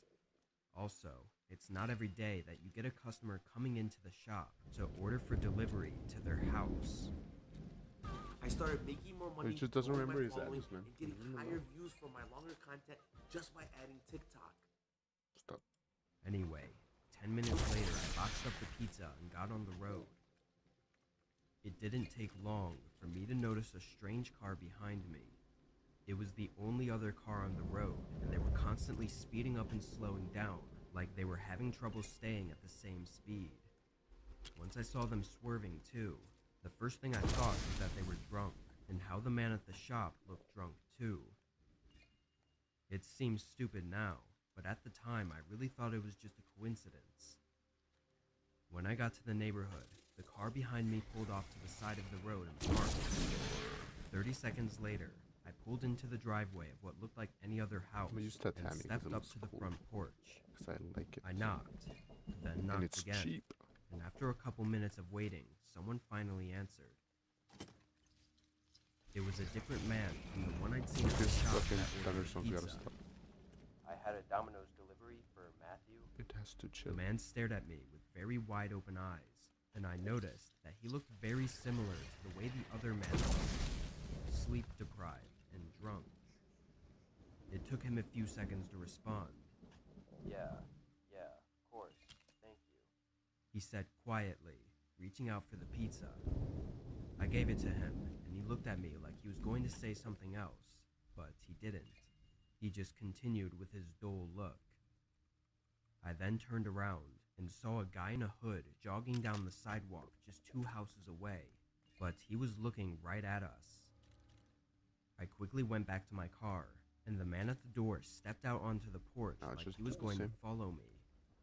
I got in and started backing out, but the guy in the hood went right behind my car to block me from leaving. The other one then started running toward me, and in the heat of the moment, I just stepped on the pedal to go in reverse. The guy behind the car jumped out of the way at the last second, and both of them started yelling and chasing my car onto the road. In the streetlights, it became clear that the man in the hood was the guy who came into the pizza shop. With them still running at the front of my car though, I had to reverse dangerously fast down the street until I could safely make a 3-point turn and get away. I called the cops, and within the hour, both men were arrested for attempted robbery. Their plan was clearly made while drunk, because they thought that by ordering at the shop, we somehow wouldn't think it was them because it was a delivery order, even though we had their name and address. It really made no sense, but according to the record, they had pulled multiple robberies before, and one of them resulted in the victim getting beaten up in a parking lot for no reason. 2 drunk guys running at me with bad intentions could have escalated into something horrible, but I was glad to have gotten away without any harm. And thankfully, they won't be able to do this to anyone else. Wait, oh. Oh yeah, this is fine. I used to work for my best friend's parents' restaurant. I did deliveries for them and would sometimes help clean tables or whatever too. The job in itself was fine, but it felt very uncomfortable to have my friend's parents as my boss. I thought it wouldn't be too bad after a while, but it just never got better. They hated every time something wouldn't go exactly as planned, and they also scheduled me and my friend on opposite days, so it didn't even feel like we worked together, which was the whole point of me taking the job. This happened during my 3rd and final month working there. It was a regular night to start, getting a few quick deliveries, but it really slowed down toward the back half of the night. My friend's dad hated it when it was slow, because I'd be standing around waiting for orders, and he'd always be grumpy about it, even though it wasn't my fault. Around 8:30, which was an hour since my last delivery, and 30 minutes until the end of my shift, he picked up a phone call, and I overheard him say that we could deliver. Afterwards, he made the food and handed me the bag to deliver, but when I searched the address up, it was 40 minutes away. Of course I complained, because by then my shift was over in 15 minutes, and this delivery would take nearly an hour and a half, but he didn't care. I could tell he was just upset about me waiting around, which again was not my fault, but after a brief argument, I did as he said. 40 minutes was pretty Right. far away for our small town, so I had no idea where this address was. By the time I was 2 minutes away, it was just before 10 p.m. There were no houses nearby from what I could see until the last minute of the drive when it had me turn down a small street that led to a row of maybe 6 houses. They all looked old and outdated, and they were the only houses I'd seen in the last 5 minutes of driving. I slowly passed by each house and looked at their numbers until I found the right one. Then I parked on the street right next to the driveway. I'm not gonna lie, this place gave me some spooky vibes. It was so far from everything, and the houses themselves were just old and creepy. I got out and brought the bag up to the doorstep, then rang the doorbell. Nobody came to the door, so I tried knocking. It was late and I wanted to get this over with, so I was getting impatient. As I waited, I looked around. The street had no cars on it or in any of the driveways, and none of the actual lights were on inside any of the houses. I carried the bag back to my car and called the customer's cell. Oh, They didn't damn it. pick up, That's not gonna work, so huh? I just sat in my car and tried to think of what to do next. Is it? They hadn't paid for the food yet, so I couldn't just leave it on their doorstep. Nope. Hello, Big Edward. What, you two know each other? Then I saw a light Damn move it. around Okay, inside so what do I the do here house. then? I got out and saw the light move through the downstairs windows and over to the front door. Then it turned off. A second later, the door opened. I could. There was a young man, early 20s, standing in the doorway, holding a large flashlight in one hand and a grocery bag in the other. I walked up and asked if he had ordered the food. He nodded and apologized for taking so long to answer the door. I said it was all right and tried to hand him the bag, but he just held up both of his hands to show me they were full, then asked if I'd kindly put the food on the kitchen table for him. I wasn't sure if he was joking or not at first, because he easily could have just put the flashlight or grocery bag down for a second, but then I realized he was serious. I peeked around him, and from the short entryway, I could tell that there was something off about this place. It was dusty all over, and it looked empty. Once I saw that and thought about the flashlight being used instead of the regular house lights, I was almost sure that this place was a vacant house. The man was still looking at me and waiting for a response. Sorry, I'm actually in a rush. If you could just pay really quick, then I'll leave the bag right here on your porch. He didn't like that answer, and he showed it with his face. He set down the grocery bag and took one step out of the doorway and onto the porch. I backed up so as to not be too close to him. There was something in his eyes that told me he was about to do something, and I wasn't going to wait for whatever that was to happen. I dropped the bag and sprinted for my car, driving away as the man watched me intently from the porch. I was shaking for most of the drive back, unsure of what could have just happened. Of course, though, when I told my friend's dad about what happened, all he seemed to care about was that I didn't make the man pay. For that reason, I just quit right there on the spot. I knew my friend would be upset, but I'd had enough of his parents being dicks to me for doing nothing wrong. After that, I was pretty heated and was thinking more about that than I was about the man who lured me to a vacant house and likely tried to rob me, or even worse. Being so distracted, I never called the police, not until it was too late anyway. Thankfully, I wasn't dumb enough to go inside the house though, because if I had, I probably never would have returned from that delivery. Boop, boop, boop. Right.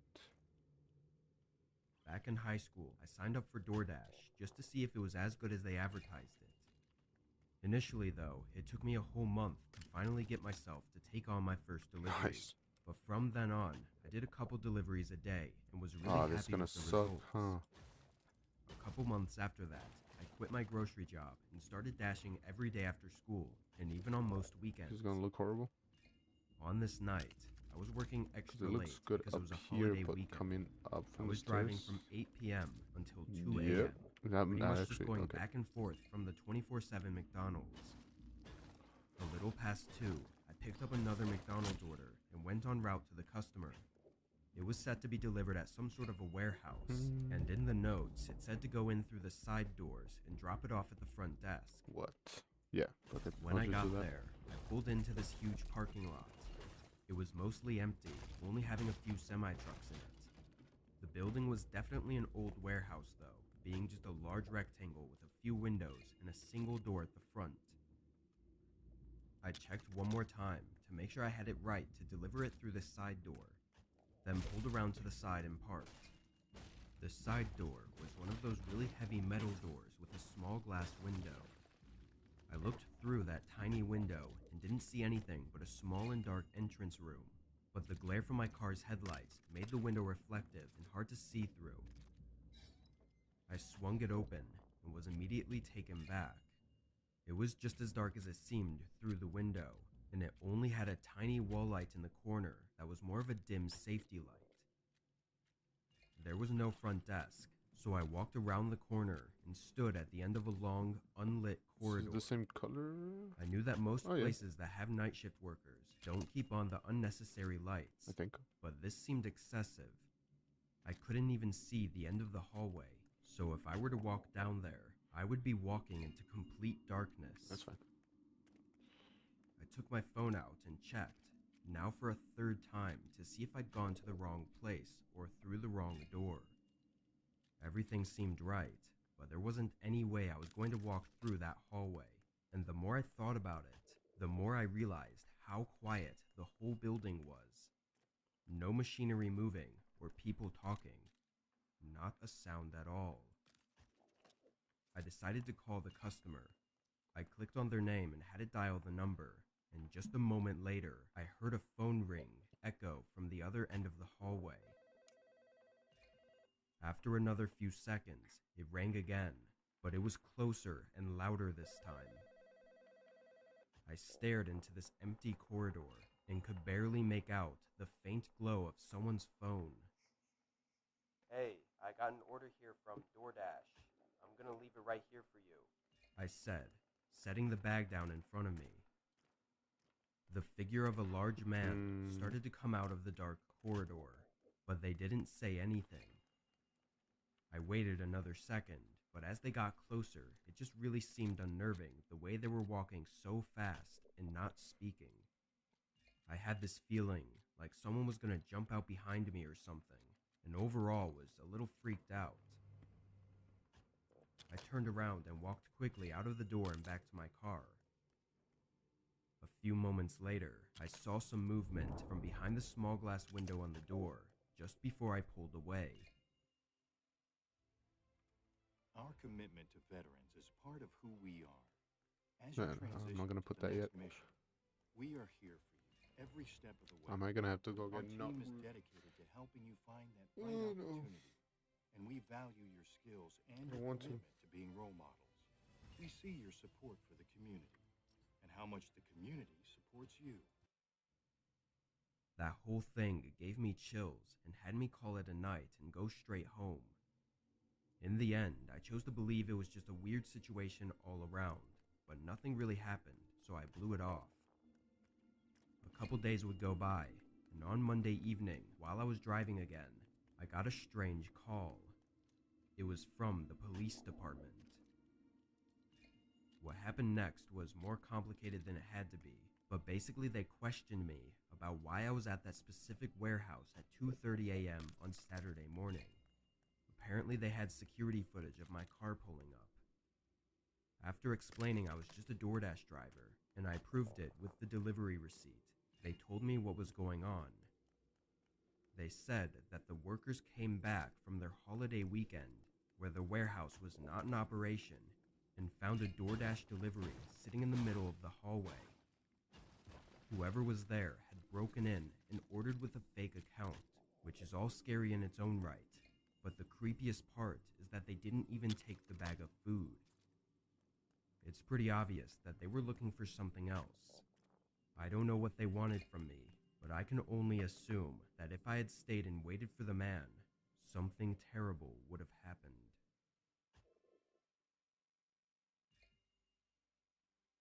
Damn it.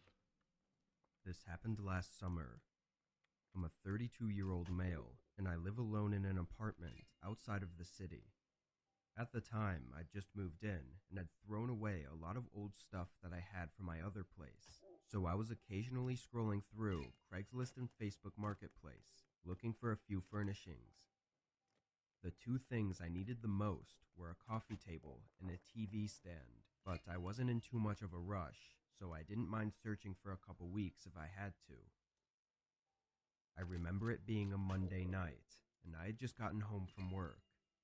I was scrolling through some posts on Craigslist at the dinner table and came by a coffee table that I liked. Cheap, not too old, and in good condition. I sent an email and continued scrolling, but not even 20 seconds later, I got an email reply back. The man, Cole, said he could sell it to me, but it had to be tonight because he was moving out and planned to throw it away in the morning. Having nothing else to do that night, I responded. Sure, just let me know where to pick it up from. Oh.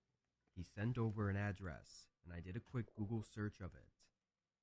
The house was 25 that should have minutes gone away on the ground in a instead of neighborhood on I'd the never been floor. to before. That's fine. I told him to give me an hour, and I'd be No, there. it's not fine because it's gonna mess up the. Although I was tired and it was pretty late, I didn't mind doing a quick pickup. I was also just happy to finally get a coffee table for my living room. I finished eating my meal at the table, then got in my car and started driving there. There was a light drizzle outside, so I was hoping the table wasn't too heavy and we could quickly get it in my car without getting water damage. The drive there felt long, going down some windy roads until ending up in a small, poorly lit neighborhood. By poorly lit, I mean that there were very few streetlights, all being dim, and most of the houses had their lights off. It was late, so I didn't expect everyone to be up at this time, but still, it was a bit creepy. When I found the house, it was a small one-story place, one of the few houses that had its lights on. As I turned into the driveway, I saw a man standing in the corner of the garage, seemingly searching for something. When I put the car in park, the man looked over at me, then quickly ran inside. I waited for a minute, thinking he was gonna come back out, but he didn't. I exited my car and walked into the garage, knocking on the door. Then I knocked again, but nobody was answering. If I wasn't sure if I should go to the front door or what, but it was giving me a weird feeling, and I was starting to think of just leaving, when the door suddenly opened. It was a different man than I'd seen in the garage, but he introduced himself as Cole. He invited me in to check out the coffee table. I followed him into the living room. The table looked as it did in the pictures, and wasn't broken or anything, so I was good to buy it.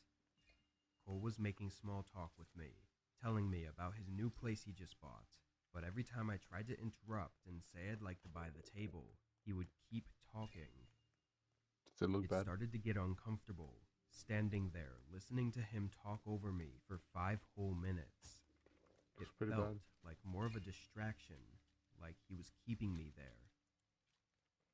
I finally just cut him off and said I was in a hurry and needed to get home soon.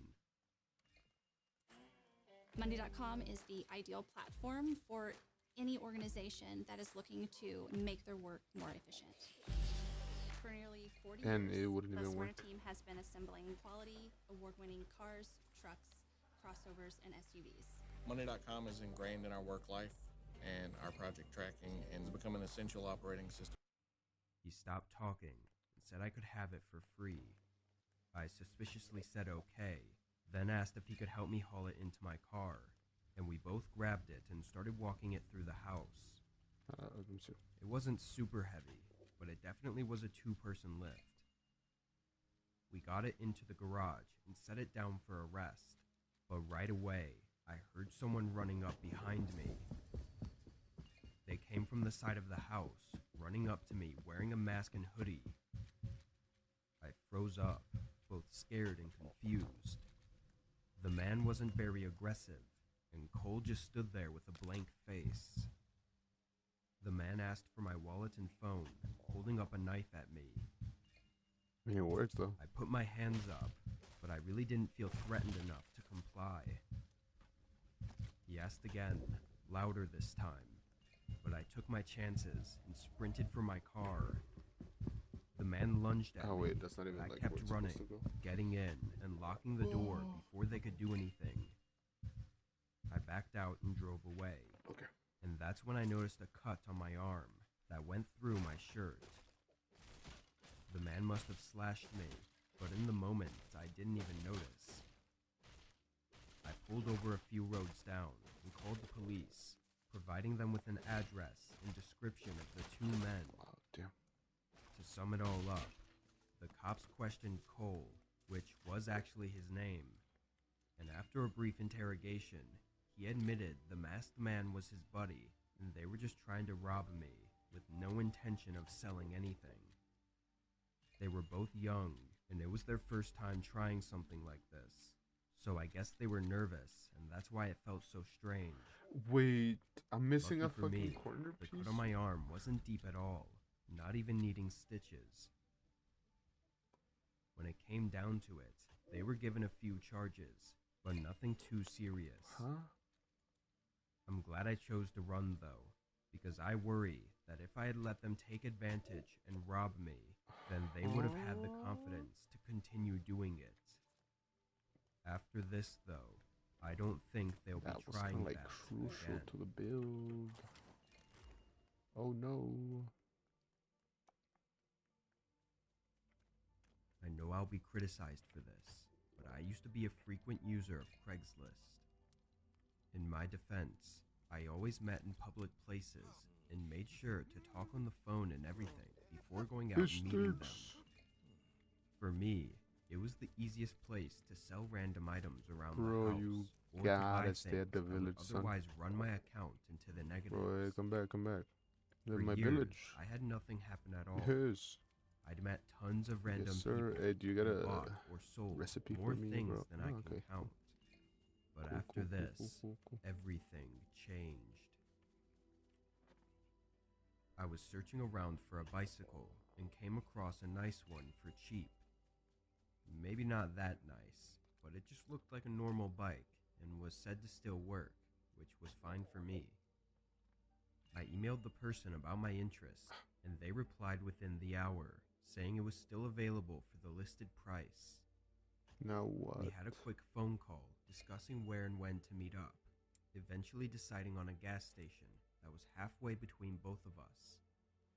The agreed on time was 6:30. Jesus. On the day of, I drove out and got to the gas station 15 minutes early. He said he would be driving a blue Chevy truck, so I stayed on the lookout. 30 minutes went by, and the man still hadn't shown. The sun was setting, and I really didn't want to do the deal in the dark, so I texted him, asking if he was close. A minute later, I got a call.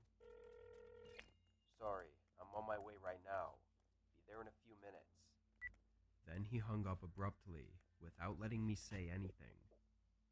He spoke in a rush, which made it hard to tell if I should be worried about the strange nature of the call, or if he was just trying to get here quickly because he knew he was late. I sat in my car, waiting another 15 minutes for him to finally show up. The truck he drove was really old and beat up, not exactly making me feel good about buying something from him. I got out and greeted him. He was an average height man, wearing baggy clothes, looking around 20 to 30 years old, and for lack of a better word, looked dirty.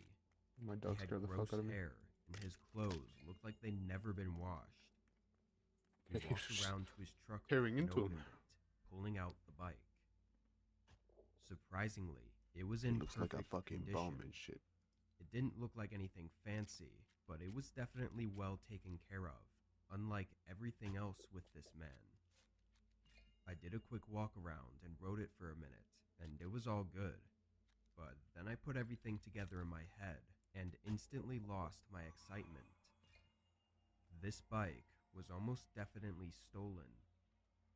After seeing the man in his truck, there was just no way this could be his bike. For the bike being at least 5 to 6 years old, there wasn't a single scratch or speck of dirt on it. Once the thought came into my head, I knew I wouldn't feel comfortable buying it unless I was sure it wasn't stolen. I tried to be discreet about it and asked, "So, how long have you had it?" "Few years," he responded. Damn. That gave me nothing, so I asked why he wanted to sell it. Pretty common question, I think, but his response threw me off. "What's it matter? It works, right?" He looked at me with an impatient and rude face. Ironic how he was the impatient one after making me wait for him to show up. Wait. You were late, I you know said I that. no longer wanted it and told him to have a nice night, then went to open my car door. The man was quick to force my door shut before I could fully open it. "Nah, you're buying it. I didn't come out here for nothing." The next level of nerds. Nerds Gummy Clusters. A crunchy outside with a sweet gummy center. Nerds. I knew this was a bad situation, but I saw a few cars and people right by us at the gas station, so I wasn't too worried. I expressed my concerns about where he got the bike from, and that I wasn't going to buy what wasn't his. He hesitated, then shoved me against my car and yelled at me to give him the money. He hit me again, and I was forced to pull out my wallet and give him all my cash. Get He robbed, jumped pussy. back in his truck and drove off, almost causing an accident on the way out of the gas station. Get fucking robbed. I looked around at the 3 or 4 people who were just standing there watching. Not a single one of them helped me or even stayed to be a witness. Cops never found him, so I was out $100. Not to be that person, but I also kind of lost faith in humanity. No one cared to help me, but they all cared to watch me get beat up and robbed in public. I posted an old laptop for sale on Craigslist a few months back. It worked just fine, but I had to buy a better one for work, and I really had no reason to have 2. I wasn't looking for much.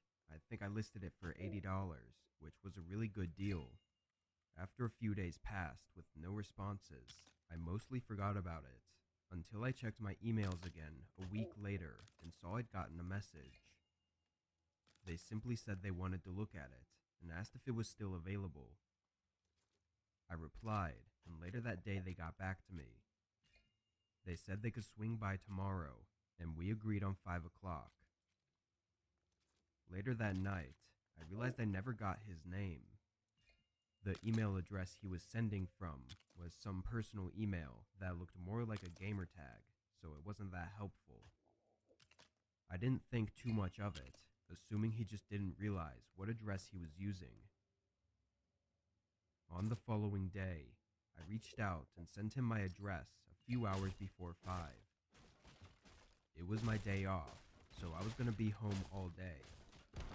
Around 4:30, I checked my emails again, but the guy still hadn't responded to my last message. Maybe he didn't feel like it needed to be responded to. I went over and opened the blinds on the window so I could see when he pulled up, then sat on my couch and turned on the TV. I was sitting there for almost an hour, watching TV and glancing out the window every few minutes, but they never showed. Considering our last contact was from yesterday, I figured he had second thoughts and was standing me up. In all honesty, I didn't think that much about it. I just continued watching TV and tried to enjoy the rest of my night as I normally would. By 8 o'clock, I was dozing off on the couch, in and out of sleep. Can't really when hear I anything? woke up to a sound at my back door. Like the game at all, After or gaining full consciousness, I got up and looked over, seeing nothing out there. Oh, okay, yeah, I got you. I flicked the porch light on just to be sure, but the backyard was empty. Is that better? The sound I heard was hard to identify because I wasn't even awake, but I thought it was the sound of someone trying to open the door. I went around and made sure all the doors were locked, that's good. And then if- checked the if you windows have, like, to see what I if you could can't see, hear me or until the a knock game, came at the obviously front probably door. better, damn it, the fucking I quietly knock. walked up and looked out the Bro. peephole. There was a guy, But yeah, just late let me know how it 30s sounds. maybe, on my porch. He was pacing back and forth and talking under his breath. Then he stopped and came back up to the door and knocked This again. is not gonna work. Who is it? Stop it with the knocks, I asked, man. keeping the door closed and still looking out the peephole.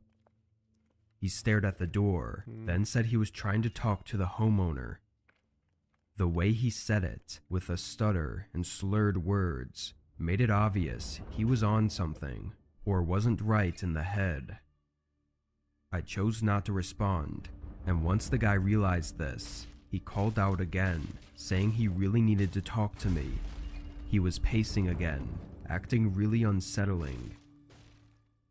While keeping an eye on him, I took my phone out of my pocket and dialed 911. So it's gonna be two. He knocked again while I was on the phone, but then he ran off the porch toward the garage.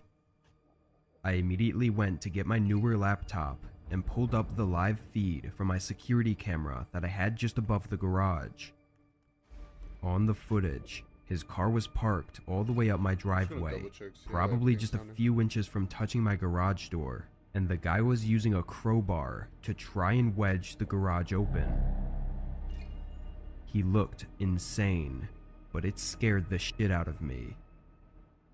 After some failed attempts, the guy went in his car and was shifting around, trying to find something in his glove box, before getting out and hitting my garage with his crowbar, then driving away. Despite providing the security footage showing the man and his car to the police, the guy remains unidentified. It's also unclear if it was related to the Craigslist posting, but I'm convinced it was. I don't know what that guy wanted, or what he would have done had he gotten inside.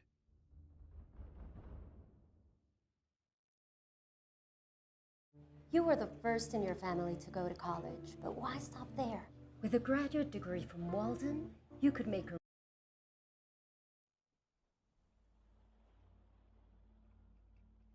I was on a road trip heading back from a job interview I had across the states. I stayed for an extra couple days to make it a mini vacation, which was why I drove instead of taking a plane. Anyway, it was pouring outside, which would usually make for a relaxing drive, but it was the middle of the night, so it made visibility difficult. Most of the drive consisted of going through dense forest on long one-lane roads. The drive was supposed to be around 10 hours, and obviously with rain I expected a slight delay. It was just past 1 a.m. when I checked my phone and saw it was 62 miles until the next turn. For some reason though, Apple Maps was taking me on a different route from the way I'd taken before. I didn't see it as a problem at all, and continued for a while, maybe 30 minutes, before I glanced over at my phone again. It still said I was 62 miles away from the next turn. I looked closer and my car wasn't even moving on the map. I tried clicking on it and restarting the app, but it was frozen on that screen. To make things worse, all it said was, "Turn right in 62 miles," with no road or street name. Without that, I had no idea where I was going or when to turn, other than a tiny memory of a street name it had shown me before. It was one of those where if I saw the street sign, then I'd recognize and remember it, but I couldn't fully remember it on my own. Despite the inconvenience, I continued driving for a while in hopes that it was just an internet connection thing, and once I was out of the dense forest, it would fix itself. An An hour or so of driving later, I was still in the forest and the rain was still pouring down, but I saw an intersection coming up. On the connecting street, there was a truck parked on the side, and I figured they were probably having the same problem I was having. I slowed and looked at the street sign, and to my surprise, I thought I actually recognized it. It could have just been some coincidence or a false memory due to my lack of sleep, but I ended up turning and taking my chances. At first, I was fairly confident in my choice, thinking I might have actually made the right call, but after an hour of driving, I was still in the forest. I knew for sure that I didn't spend even nearly this much time driving through the forest on the way there, so something was wrong. I checked my phone and still had no luck, but up ahead I saw a faint glow of a billboard sign. A motel, right there in the middle of this isolated forest. It seemed like an odd choice for a motel, but I pulled into the parking lot so I could safely figure out my situation. The whole lot was empty, not a single car. A minute later though, that same truck I'd seen back at the intersection pulled in and parked a few spots down. I couldn't see much through the rain, so I just ignored them and continued with trying to get my phone to work. I want to say I probably sat there for 15 minutes before giving up. Just before deciding to go into the motel to either ask for help or get a room, a knock at my window startled me. Hey, can you help me? He yelled through the rain. I rolled the window down a crack, letting rain splash all over me as I asked what he wanted. He said he needed some directions and told me a very specific address, as if I were to know where it was. Sorry, man. I'm just as lost as you are. He frowned, then smiled and said to have a nice night, walking back through the rain to his truck. After a minute, I got out and ran into the motel. The front room was dark and empty. Nobody was at the desk. I leaned over the counter to see if someone was in the back, but then the front door opened behind me. I turned and saw that man from the truck outside. He was soaked, with water dripping from his long hair and beard. The look on his face was cold and sinister, and he had one hand suspiciously shoved in his pocket. In that instant, I quickly tried walking past him. He stayed firmly in my way, but for whatever reason, he didn't stop me from squeezing past him and out the door. As I quickly walked to my car, I heard the man exit the building behind me and his footsteps catching up. I got in and turned on my car just as the man came up to my window, and through the rain, I heard the sound of my door latch click. Thank God my car auto-locks, because as soon as I heard that and looked up at him, he stared at me with disturbingly rage-filled eyes and began forcefully trying to open the door. He was pulling so hard, the entire car was rocking back and forth. I pulled out and drove off so fast I almost ran him over. I got back to the intersection and sped down the way I was going before. Thankfully, I made it to a city after 20 miles and was able to get help. It turned out the motel I was at had closed down a couple months back, and for some reason the sign still worked, which nobody could explain to me. I don't know what that man's intentions were, and whether or not he had planned that whole thing out, but one thing I'm sounding crazy low, what the fuck? I got very Now, lucky with my escape like, from that motel. I'm spiking a shit ton, and I don't know if it's still low or high.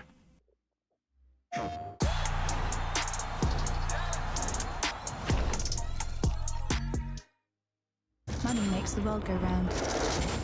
Crypto makes the world go forward.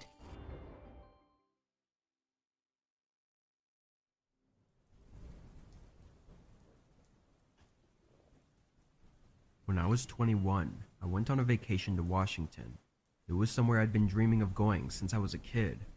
My plans were to hang out around Seattle and stay in the city for the most part, but I figured it was only right to go camping in the massive forest and woods that Washington had to offer. I only wanted to camp for a night and then head back to the city. I'd been camping a few times before, but never on my own, so this was a first. I rented out some camping gear from a local shop and found a small trail with camping grounds. I think drove maybe down this is there and better. got Now you going can as soon as the kind sun of was hear up. everything well The enough, path I to the guess. camping grounds was very easy and took me less than 3 hours. It was basically just a flat plot of land that had some clear signs of previous campers being there, like old equipment, rusty cooking pots, and some trash. I set up my tent off to the side next to a tree where the area was clear. As far as I knew, there weren't any special sights to see nearby, so I was just there to chill and be at peace. At sunset, I got a fire going and brought out my Ziploc bag that I had prepared full with s'mores ingredients.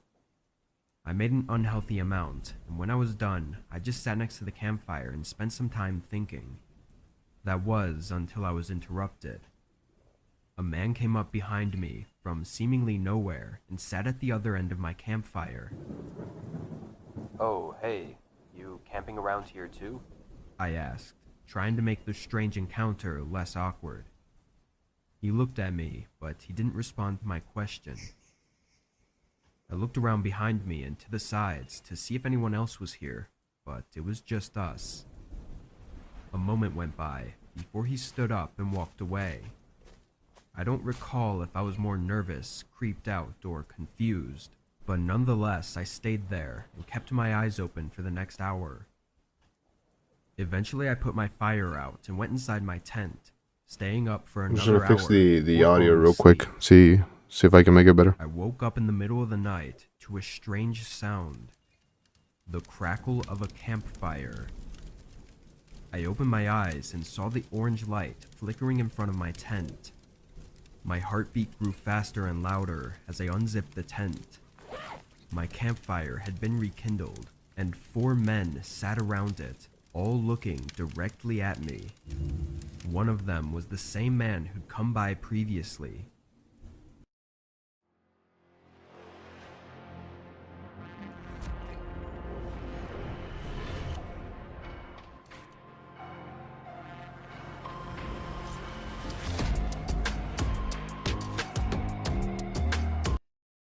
I slowly stepped out of the tent and looked at each of them in horror.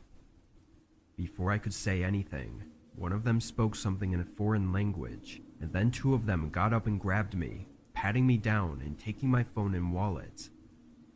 These guys were way bigger than me, and there was no point in resisting. After a good search, they then dragged me away from the campsite. We walked for a good 20 minutes out into the woods, and I was holding back tears, pretty sure this was the end. But then they shoved me on the ground, hit me over the head, and ran away. I think they were trying to knock me out, or at least daze me enough to not follow them, but I felt like it was pretty obvious that given the circumstances, I wasn't going to go strolling back toward them. I got up and immediately started jogging in the direction that I thought would take me closer to the interstate that ran between the forest. Once all the adrenaline was out though, my head was killing me and it was hard to think straight. Not to mention it was pitch black and I was stumbling over fallen logs and tree roots and had no way of knowing if I was walking straight or not. Then, I'd say about 30 minutes into walking, I passed out. It was likely from a mix of everything, but when I regained consciousness, I realized that I had even less of an idea of which direction to go in. I walked in what I prayed was the right direction, knowing that there was a chance that I could just get even more lost. After an hour of seeing nothing but large trees and dark woods, I spotted a light in the distance. It was a flashlight, moving around like someone was carrying it. As I approached, I screamed for help, only to see the figure of a man turn toward me and shine the light in my direction, followed by 3 more figures appearing behind him. Without hesitating, I sprinted away, but they didn't seem to follow me.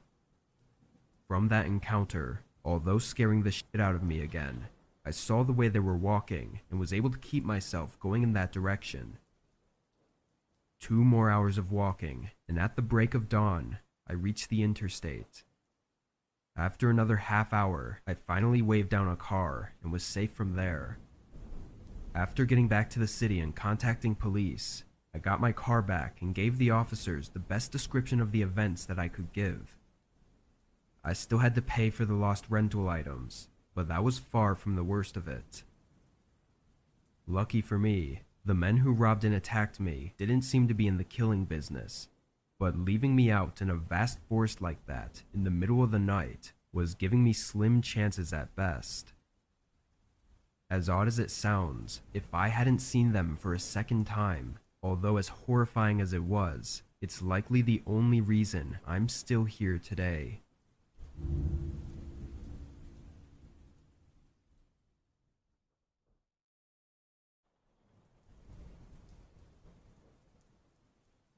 I lived on my own for the first time in my life when I turned 25.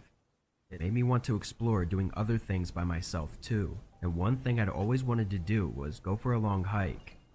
It might sound a little weird, but it was just something that I thought sounded like an accomplishment to do solo. I had no experience in any outdoorsy activities, so this was my first big trail. Online it said it was 8 hours, so I packed as much water and food as I could, and on Monday morning I set out on the hike. The first thing I noticed when I started walking was how thin the trail was.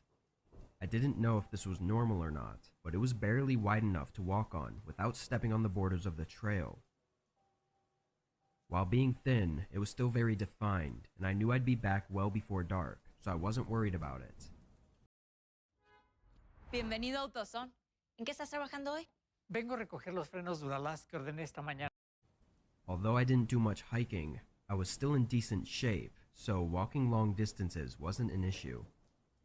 Most of the way up the trail, I was feeling great and having no problem, but as I kept going, it did start to wear me down a bit. I checked my watch constantly, and once I was 6 hours in and still hadn't reached the end, I was starting to worry. Supposedly, the end of the trail was a small overlook of the valley, so there was no way I could just walk past it or miss it somehow. But according to the website I'd seen earlier, I was 2 hours behind. Then I started to think maybe it meant the trail was 8 hours to complete one way and was not including the walk back. But I just knew that I had to turn back at this point if I wanted to be out of the forest before dark. It sounds kind of messed up on back the way I came. As I walked back, I noticed the actual video sounds messed up on YouTube and on Twitch. I don't know why, but there was a line of prints that went shit's what it is, I guess. The path, going right across from one end of the forest to the other. It is what it is. Kept going as far as I could see. I thought maybe I didn't see it before because of the different point of view, but I was already a bit worried, and this wasn't helping my case. Then, 3 hours into the hike back, and nearly 9 hours total being in the forest, the trail I was walking on started to widen. One thing I knew for sure was that the trail was thin the entire time up, so when I saw this, my stomach tightened.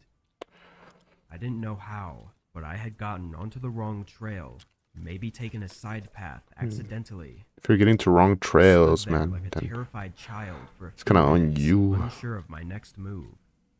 The sun was already setting, and if I had taken the wrong turn in the daytime, how would I make sure to follow my way back and not make the same mistake in the dark? I knew my choices were limited, so I had to turn back again and hope for the best. I started walking, but not long into it, I saw footprints If I put that again. there. Not the same ones from before, and I knew these weren't there just 10 minutes ago. I looked out into the forest in the direction they were going, but it was now too dark to see much. Is this gonna work? I couldn't see anything. The moonlight provided a dim overcast, but I hadn't packed a flashlight. It works. It was the middle of April, Okay, so it's not so the nights would get pretty all cold where bad. I lived. As I walked, the only sound was my footsteps on the gravel and the soft noises the forest made. That was until I heard something ahead. Someone else walking on the gravel. I stopped and stared ahead into the dark, but after a few steps, the sound went away. I carefully moved forward until I saw the footprints in the gravel going straight across the trail. I turned my phone light on and pointed it into the forest.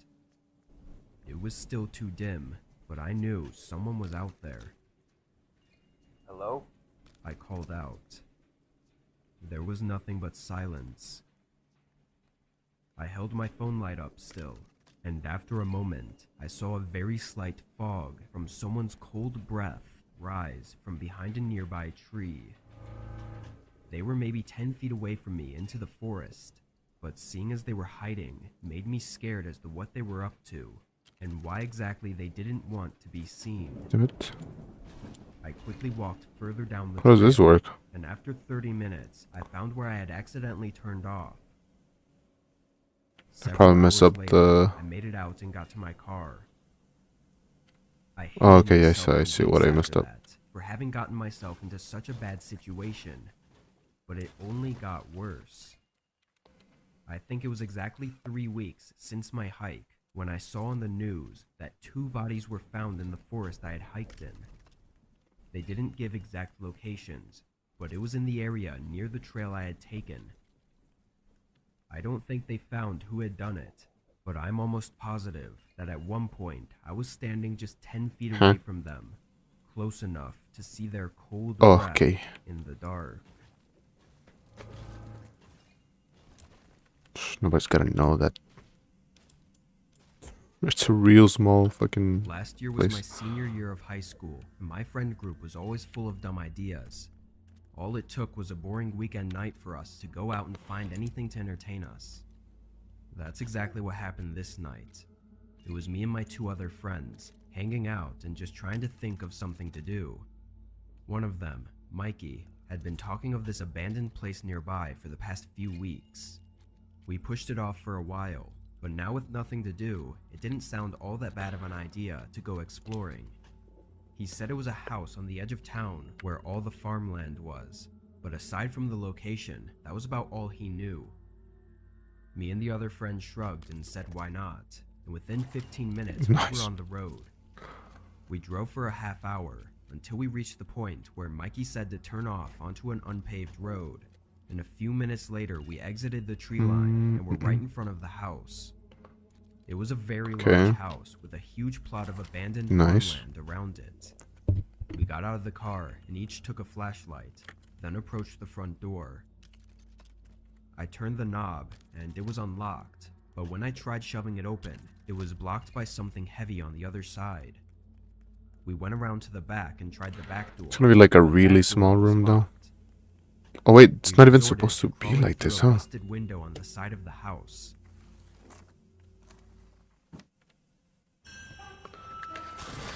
Odds. As soon as we were in, a strong, awful smell took over. It was like a mixture of mold and rotting I'm kind of stupid. I mean, this was the worst smell I'd ever experienced by a long shot. My friends didn't seem as fazed as I was, so we kept moving in. Right away, we noticed footprints all throughout the dusty hallway floors. We thought nothing of it because we figured this place had basically been a tourist attraction for stupid teenagers like us. The whole place was unnervingly empty though. There wasn't any old furniture or garbage on the floor. As we walked through the first few rooms, we reached the hallway that led to the front door, and against the front door was an old couch with a bunch of boxes on top of it. Walls. Whoever had done that had taken what looked like everything from inside the house. Oh yeah, I had to decorate. There's no like cool half walls. To see if the upstairs so this one's, too. so I could just put that all around. At the top of the steps, I shined my flashlight down the hallway. There were 3 doors. I'll probably use this. And they were both empty bedrooms. Then I opened the Is that gonna look good or is it hanging? Oh, okay. Too, but this room was much smaller than the others.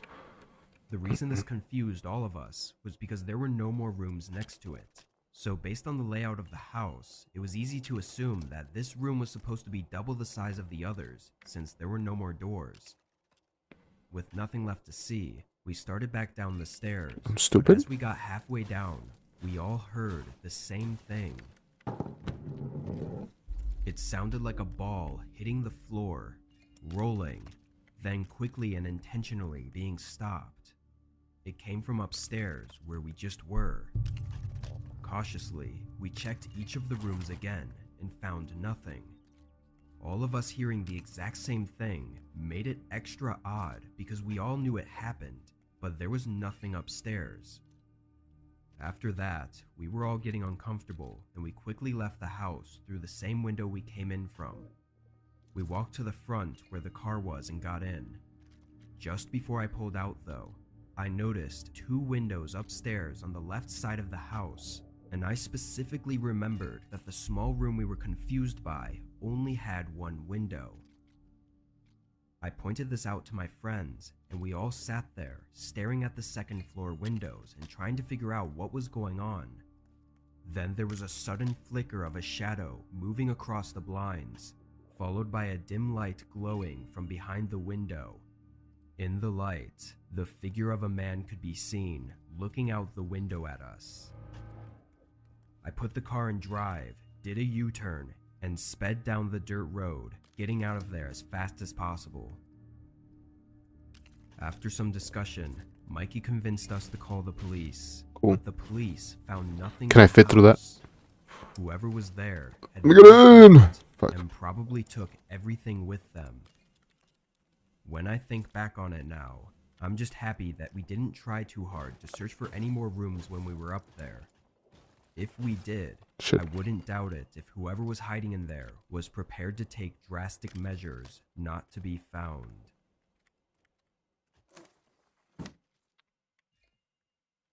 That guy's a creep. This happened almost 4 years ago now, on a road trip I was taking across the country. Stop hitting shit. I'm a frequent traveler and adventurer, going on long road trips and stopping at great hiking and camping locations all around the nation. At the time, I'd been on the road for well over a month. No! A short break in a small town in Nevada. Dead. While at the bar, Oh, so talking close. with the locals, I asked can me put if it I from was the here inside. to see the mines. I can do it from I the didn't know inside. exactly what they meant, and asked for more details, and they all talked about how there were hundreds of abandoned mines and mining towns all over the state. When I went back to my camper that night, I looked it up and found all these interesting mines not far from where I was. But I actually do need to. I had planned to just pass through Nevada as a whole, but after seeing this, I couldn't help myself. Put this. The next day, I set out for one of the abandoned mining towns. Now we kind of just wait till we The get actual the hiking portion only took an hour and a half, but it was mostly uphill. When I arrived, the corner was piece. on I don't know how to get it. portion of the large hill.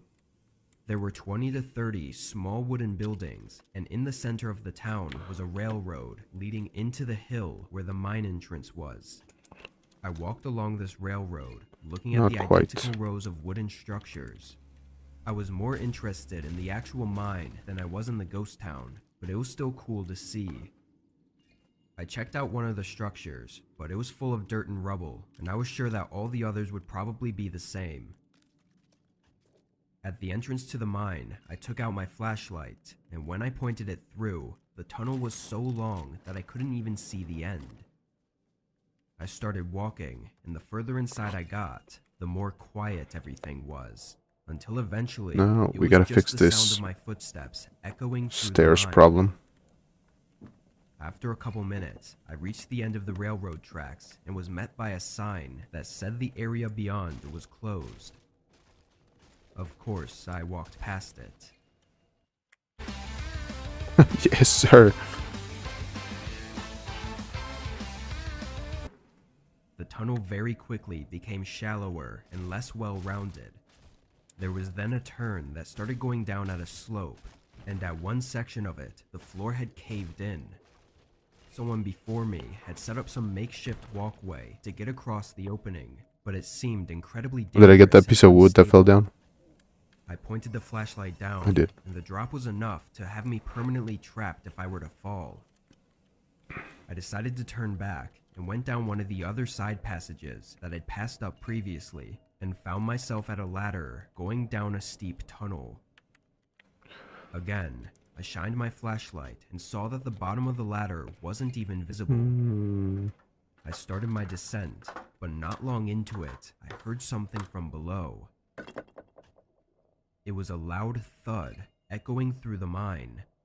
The echo made it hard to know how close or far it was.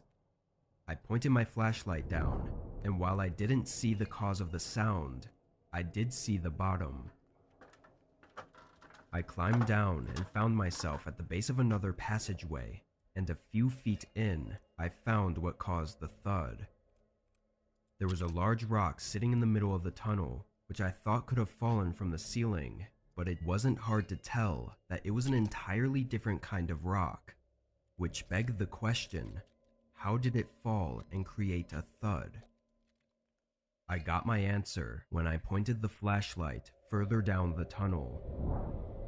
Two almost unidentifiable people stood in the middle of the passage about 10 feet down. Let me see how that looks. One man and one woman. I knew from one look that they were not explorers. The way they looked at me was like they didn't even know I was a person.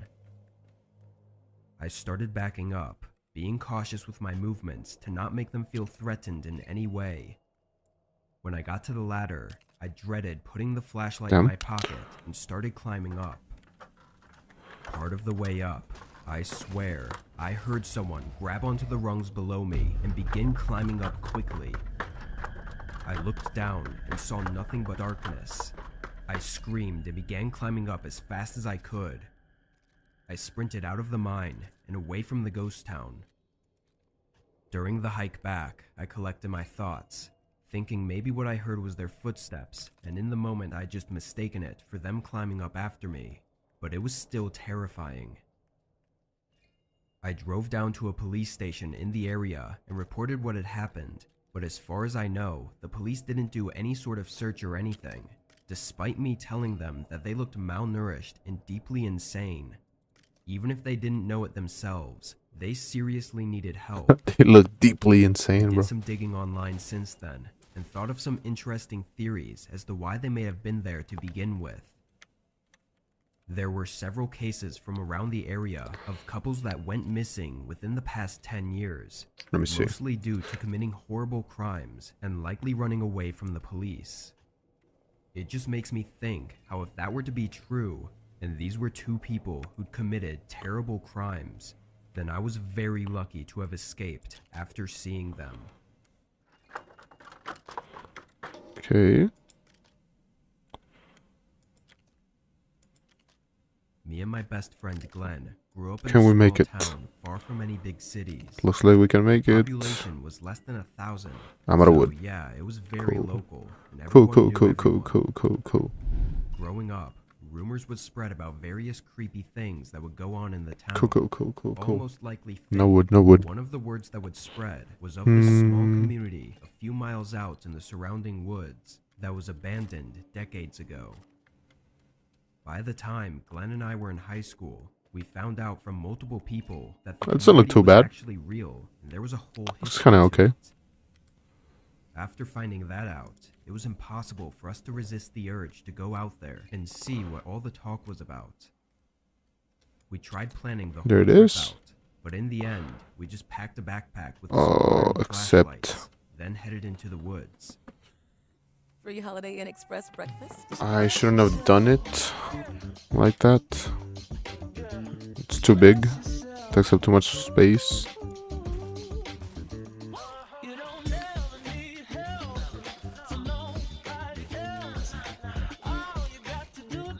Oh, appreciate.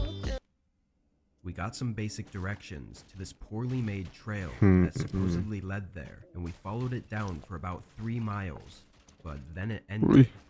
There were no other trails or anything. It was just a dead end. I'm gonna use the smaller Was planks. that we'd been set up by some elaborate These ones, prank. because it's already Glenn like wasn't super tight up there. convinced. He somehow got me to follow him for another half mile through the woods, not following any trail or directions. By then, we'd already been out longer than expected, and the sun wasn't at its highest. I was nervous about getting lost without the sunlight or a clear path to follow, but just before we turned back, Glenn spotted a shape in the distance. It was too far to closer. The shape revealed itself to be a worn and broken down cabin. The roof had caved in, and it looked like people had been around here recently. But when we walked around to the other side of the town, This in the field fits, stood 6 but it leaves cabins us with the same varying shit. sizes, along with a few other structures that I couldn't No. identify. Oh wait. Both of us were shocked to actually I think we have found this can. place. And in person, it was way creepier than we ever could have. Is that a full roof? Hold up. The houses were all falling apart in one Hold way or up. another. We walked over to one It's of the not. cabins What's close not to us fitting? and went inside. It was trashed, but it looked like most of the furniture, like wooden chairs and tables, Okay. were still intact and sitting in the same place they had been decades Well, ago. something's gonna have to The budge, sunset and it's was not casting long shadows this. on everything, which really just gave it all an eerie feeling. I went into what I think was supposed to be the bedroom, but as I looked around, I heard someone walking outside the cabin. That. I turned around to give Actually, Glenn a not nervous that. look, but he wasn't there. Staying quiet. Nobody will notice if there's a the wall little to see piece. if the person outside was There's a Glenn, little piece but as there. the footsteps came closer, I Nobody. caught sight of them. It was Nobody. a tall, old man. I'd say Oh wait, I'm mid-50s, half I'm naked, dumb. and the clothes he did have on were torn I think I and might be dumb. disgusting. He walked past the cabin, and I turned back and started looking through the rooms for Glenn, but he must have left at some point. Instead I of exited putting through an empty this window frame and sneaked last behind step, the cabin as I tried to we scan the put an whole actual field floor. for any sign of Glenn, but I saw no signs of him. I assumed he was exploring one of the other houses, but I Yes. had no idea if he was even aware of this man that had just entered the abandoned community. In my frantic state of moving around And the I outside thought I of did the something. I cabin thought I and did searching something. for Glenn, I realized I'd lost sight of the man. I was struggling to keep myself calm, and the whole woods was getting darker by the minute. Then all of a sudden, there was a horrifying scream from the other side of the abandoned town. I peered around the cabin and saw Glenn running through the open field. Once he saw me, we both ran into the woods back toward home. Thankfully, we found the trail before the sun fully set, because once the sun went down, we could only see a few feet ahead. Huh. When we finally got back, I asked Glenn what happened. He said he was exploring one of the houses, and as he did, he started to realize that it didn't look as abandoned as the others, and someone was likely living there. When he turned to leave, the same man I'd seen was standing on the other side of the cabin, holding a knife. He described his eyes as having a look of hunger, and without hesitation, the man charged at him. Glenn screamed and ran, and I guess the man didn't chase very far. Como alguien que sabe lo que es tener diabetes tipo 2, le dije a mi médico, si Ozempic puede bajar mi nivel. Let's see. We don't know what that man would have done to I us, but could. it was stupid to have even gone to that abandoned house I know I in can the first fix it place. now, And it but almost cost us our lives. yeah, I to think figure it should that be out. fine if I do. Okay. I never intended to cause an uprising. But before I get into the details, I need you to understand three things. McDonald's French fries are commonly derived from the russet Burbank potato. Yo, French fries are so delivered to the store McDonald's parts fries right now? frozen from the factory. Holy. I am not crazy. It was an ordinary Thursday lunch shift. I'd always worked the cash register and dining room, restocking everything from the ketchup dispensers to the ice machine. Fuck, shit This didn't was break. my first time working the fryer. Mr. Sloan, our shift manager, had painstakingly Okay, walked me okay. through the process. Grab a 10 pounds bag of fries from the freezer. Dump the contents into the fry baskets, and then lower the baskets into a scalding vat of oil for 3 minutes. Easy enough, right? Even a trained chimp could do it. I think this should work. However, sometimes easy enough quickly turns into diabolically difficult. I just lowered the twin baskets of fries into the oil, and immediately I could hear I have a the type of whine you hear different when air is type of being released wood. from the goose's mouth. That's fine. That's fine. I'll use My this, I ears guess. began to experience a If I can find it stabbing again. like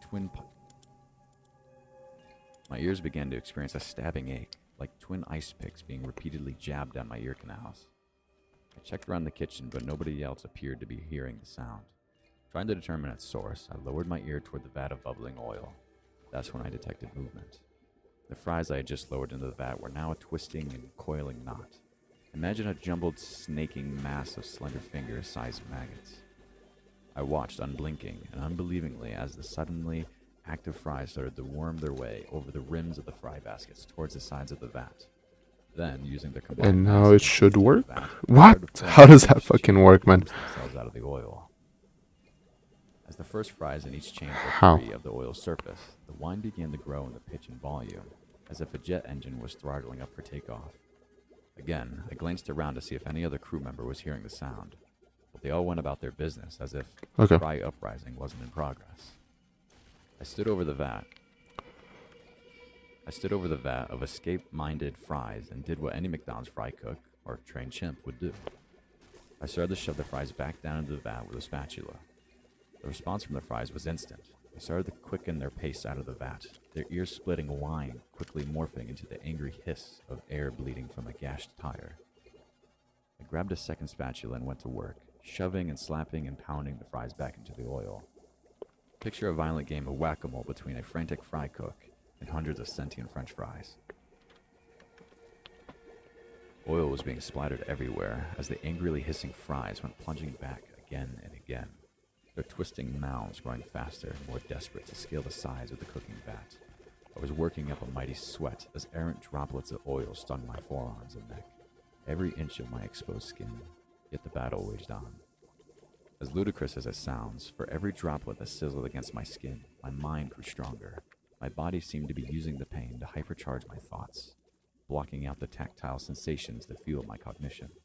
Jesus. So, just as the struggle reached its most fevered pitch, time seemed to slow down. I could see everything happening in slow motion. Each surgically placed swipe of my spatula making contact against every squirming ladder of fries, and I began to wonder why this uprising was happening now. Of all the lunch shifts of all the McDonald's in the world, why now? Maybe it had something to do with the oil. I knew from Mr. Sloan's training that McDonald's uses oleic canola oil because it has no trans fat while also boasting the lowest saturated fat of any vegetable oil. Or maybe it had something to do with the Luther Burbank, the famed botanist who developed the russet Burbank potato, the most common mainstay for McDonald's fries. Perhaps a combination of oleic canola oil and russet Burbank potato was causing the uprising. Ding. The fryer's 3-minute timer sounded, and suddenly I was aware that all activity in the fryer had ceased. I stared into the vat, scanning and There you go. re-scanning the fries, but they all floated motionless on the oil's surface, all brown and crispy. I finally blinked. Todd, need a large fry for the drive-thru. Big Tony stood at the drive-thru window, impatiently motioning. Big Tony. Not daring to move a muscle. I just kept my eyes trained on the fries. I didn't trust them. They were only playing dead. Big Tony ambled over to the fryer and dumped both baskets into the heated bin. What the fuck is going on with that He story? sprinkled them with a salt shaker. He gave my forearms a look over. You're getting some redding there, Todd. You're supposed to be wearing sleeves. He then scooped a load of golden crispy fries into a large fry sleeve. Yeah. I watched him hand-deliver the bag to the waiting motor. I think. It was a haggard-looking mother in a minivan with 2 crab-ass kids in the back seat. The mother plucked the large fries from the bag and handed it back to her kids' grabby hands. Then the minivan pulled away. I watched its brake lights as it waited to exit the parking lot. My whole body suddenly unclenched.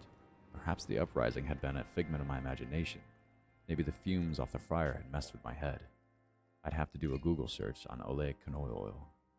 The minivan suddenly did something suspicious. It shot in the traffic and then made a very reckless U-turn back into our parking lot. I could feel my jaw tighten and my gonads shrivel. With mounting dread, I watched the vehicle pull into the nearest handicap spot.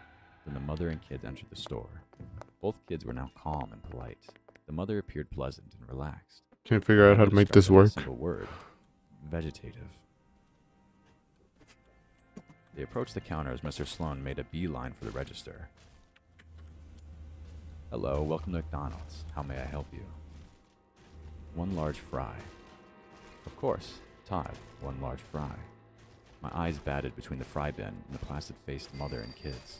Something in my gut was warning me not to fill that order. Todd, large fries, please. Sorry, Mr. Sloan. Only 1 order of fries per customer. Are you trying to be funny, Todd? Mr. Sloan exchanged a look with Big Tony. Todd, it's okay. Big Tony scooped another large fry and delivered it to the mother. Then she and her kids gorged themselves. It was the kind of savage feeding frenzy you'd see on a nature special with a mother lion and her cubs having taken down a gazelle. When it was over, everyone licking their lips and fingers of the salty residue, the mother looked up. Another large fry, please. Now Mr. Sloan and Big Tony were catching a whiff of the crazy that I'd already sniffed. Another one. Sorry, Mr. Sloan replied, giving them his most groveling smile. Only 2 orders of fries per customer. The mother's face went blank. Vegetative. Oh, that's a shame. What kind of potato were those fries made from? Russet Burbank. What kind of oil were they cooked in? Oleic canola. And lastly, whose arm hair was in the fryer? Then Mr. Sloan, Big Tony, the mother, and her kids all turned their gaze on my arms, my bare, red-splotched, oil-singed arms. Mr. Sloan and Big Tony silently scolded me as the mother and her kids looked hungrily at my arm's flesh. Bravo, Todd, the mother said. Your French fries are positively life-giving. We can't wait to see what you cook up next. And she and her kids exited orderly and drove away. Todd, Mr. Sloan grumbled. When you're operating the fryer... Don't worry, Mr. Sloan. I'm never working the fryer again. I quit. I walked out, never looked back, never had another fry, and never caused another uprising. But there's a 4th fact that keeps me up at night. McDonald's sells 9 million pounds of fries a day. Oh, fucking, that was a weird one. That's why we're having a draft. With the first pick, Sarah from Carolina selects number 13, the original Italian. You know, I trusted my gut, and that's exactly where the sub's gonna go. So hold on, we've got a trade. Jake traded his 2nd pick with me, because I'm starved. Freshly sliced subs to go, wherever you and your friends go. Jersey Mike's, a sub above. Los aceites Valvoline totalmente sintéticos ofrecen 24 veces más protección que el sintético líder contra contaminantes que desgastan el motor, para que tu auto siga funcionando como nuevo, año tras año. Obtén protección 24 veces más fuerte con Valvoline. I started working for McDonald's during my sophomore year of high school. It was still Oh, it's a bunch of McDonald's stores. Graduation. My grades hadn't been enough to earn me a scholarship. I wasn't in a hurry to go into debt just to make a little more than I was making now. I figured I could bide my time, climb the corporate structure, and eventually go from a minimum wage part-timer to a manager. That all changed the day I met the ham murderer. It's hard to remember specifics when you work a job like McDonald's. It's mundane, repetition, exemplified. That day didn't feel different from any other. I had just finished the lunch rush from 11 to 1 and was enjoying the lull in foot traffic. Just a few customers were sitting in the lobby. Bulk of commerce now at the drive-thru window. And he walked in. Robble, robble. I blinked as the man walked through the door. He was short and squat with a tuft of red hair peeking out from the brim of his large black hat. Large ears fanned the sides of his face, and buck teeth hung over his lips, even with his mouth closed. His shirt and pants were black and white stripes, while a large tie decorated with cheeseburgers flowed past his knees. It's gonna talk shit about the homie, dude. He just wants a burger. Crept up to the tables, ducking behind trash cans and peeking out his head to examine the customers' orders. Me and the other employees behind the counter laughed, wondering if it was some promotion that corporate had set up without telling us. A few customers thought the same as they pulled out their cell phones and started recording. He tiptoed to a table with a lone stoner in his late 30s, who somehow missed his entrance. The Hamburglar, standing on his left side, loomed behind him, then tapped the man's right shoulder. His bloodshot eyes turned in that direction. The Hamburglar swiped the unopened Big Mac from his table. Robble, robble. He screamed again and shoved the Big Mac into his mouth. The sandwich was too big, of course, and it was obliterated. Pickles and breadcrumbs fell to the Fucking ground. Robbo, dude. Cupping the sides of his face to catch the remains of the burger. It took about 3 seconds, leaving his mouth smeared with grease and special sauce. The display was so sickening that I questioned the man's origins. Corporate might promote a stunt like this, but wouldn't want to make the customers uncomfortable or compensate them for lost food.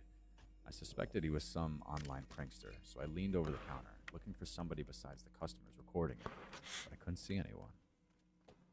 Another one of the customers was a single mother with 2 children, a boy and a girl, about 6 and 4 years old. The mother was smiling as she examined what the burger was. The boy guarded his cheeseburger a little closer, This motherfucker gonna steal my cheeseburger. What is this story? Sniffed at the nugget, then turned his head and retched. He spun on his heel in a twirl, smacking the little girl's hand so hard that the sound filled the restaurant. The nugget flew through the air, bounced off a window. Do I look like the nugget burglar? He screamed. What the fuck? I'm the Hamburglar. Robble, robble. Silence briefly filled the room. Yeah, just listening to scary stories, man. What is this one? Asshole was taking his prank too far. The mother stared at him aghast as she pulled her daughter close and whispered soothing words while glaring daggers at the man. The older brother stared, allowing the Hamburglar to snatch the half-eaten burger from his hand and cram it into his mouth. There you go. Fingers as he finished. Glenn, our manager, watched everything from behind the counter with us. Like everyone else, he was initially amused until the Hamburglar's interaction with the family. Glenn hefted his belt over his hand. Nice. As the boy sniffled and walked to the table. Usually he was pretty laid back, but his entire face was red, even up through his receding hairline. All right, buddy. That's enough. Get the hell out of my store. Hey, come on. It's just a Hamburglar, man. Why you gotta hate on I'm him? so sorry.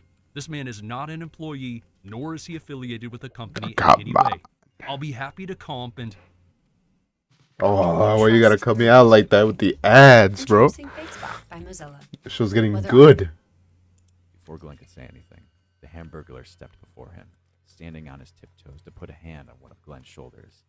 At first, I thought he was going to kiss him or something. It didn't make any sense. Neither did anyone. Oh, I fucking fell inside. Instead, 4 small explosions proceeded dark red stains on the back of Glenn's shirt before he collapsed, lifelessly to the ground. You fucking shot him? In the Hamburglar's hand was a smoking revolver. Yo! He screamed and pointed. Unsheath thy burgers, I am. Rabble, rabble. The sight of the gun froze me in place while my co-workers all ran to the back entrance. Dude, what As they the? stalked toward me, the customers rushed out of the restaurant, leaving their food forgotten in their mad dash to safety. I wasn't about to die for $8 an hour, so I emptied my register into a bag and set it on the counter. The Hamburglar peered into the bag and then sneered in disgust before smacking the bag away.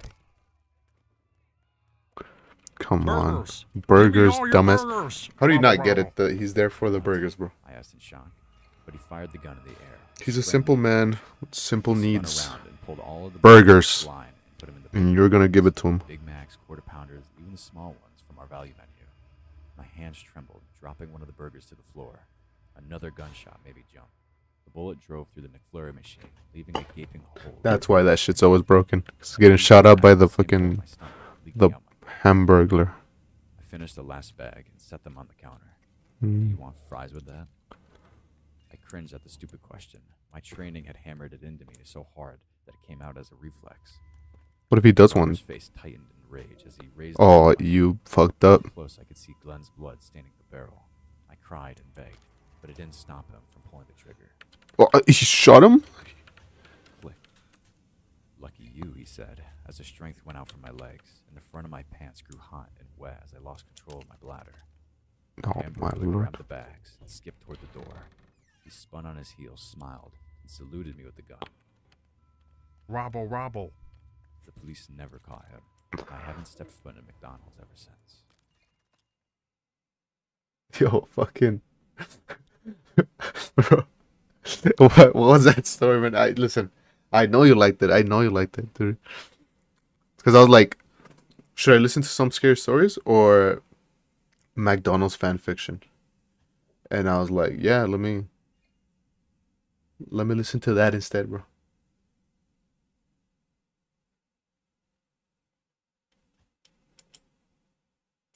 Fucking. He was talking about you, dude. Gurgler, the secret identity of the Hamburglar. You want an investment opportunity as diverse as the economy of Texas. Why not invest in the economy of Texas? Introducing the Texas Capital Texas Equity Index ETF. This is a pretty disturbing story, and while I began to tell it, I could feel goosebumps on my skin. My daughter Lisa is the sunshine of our life.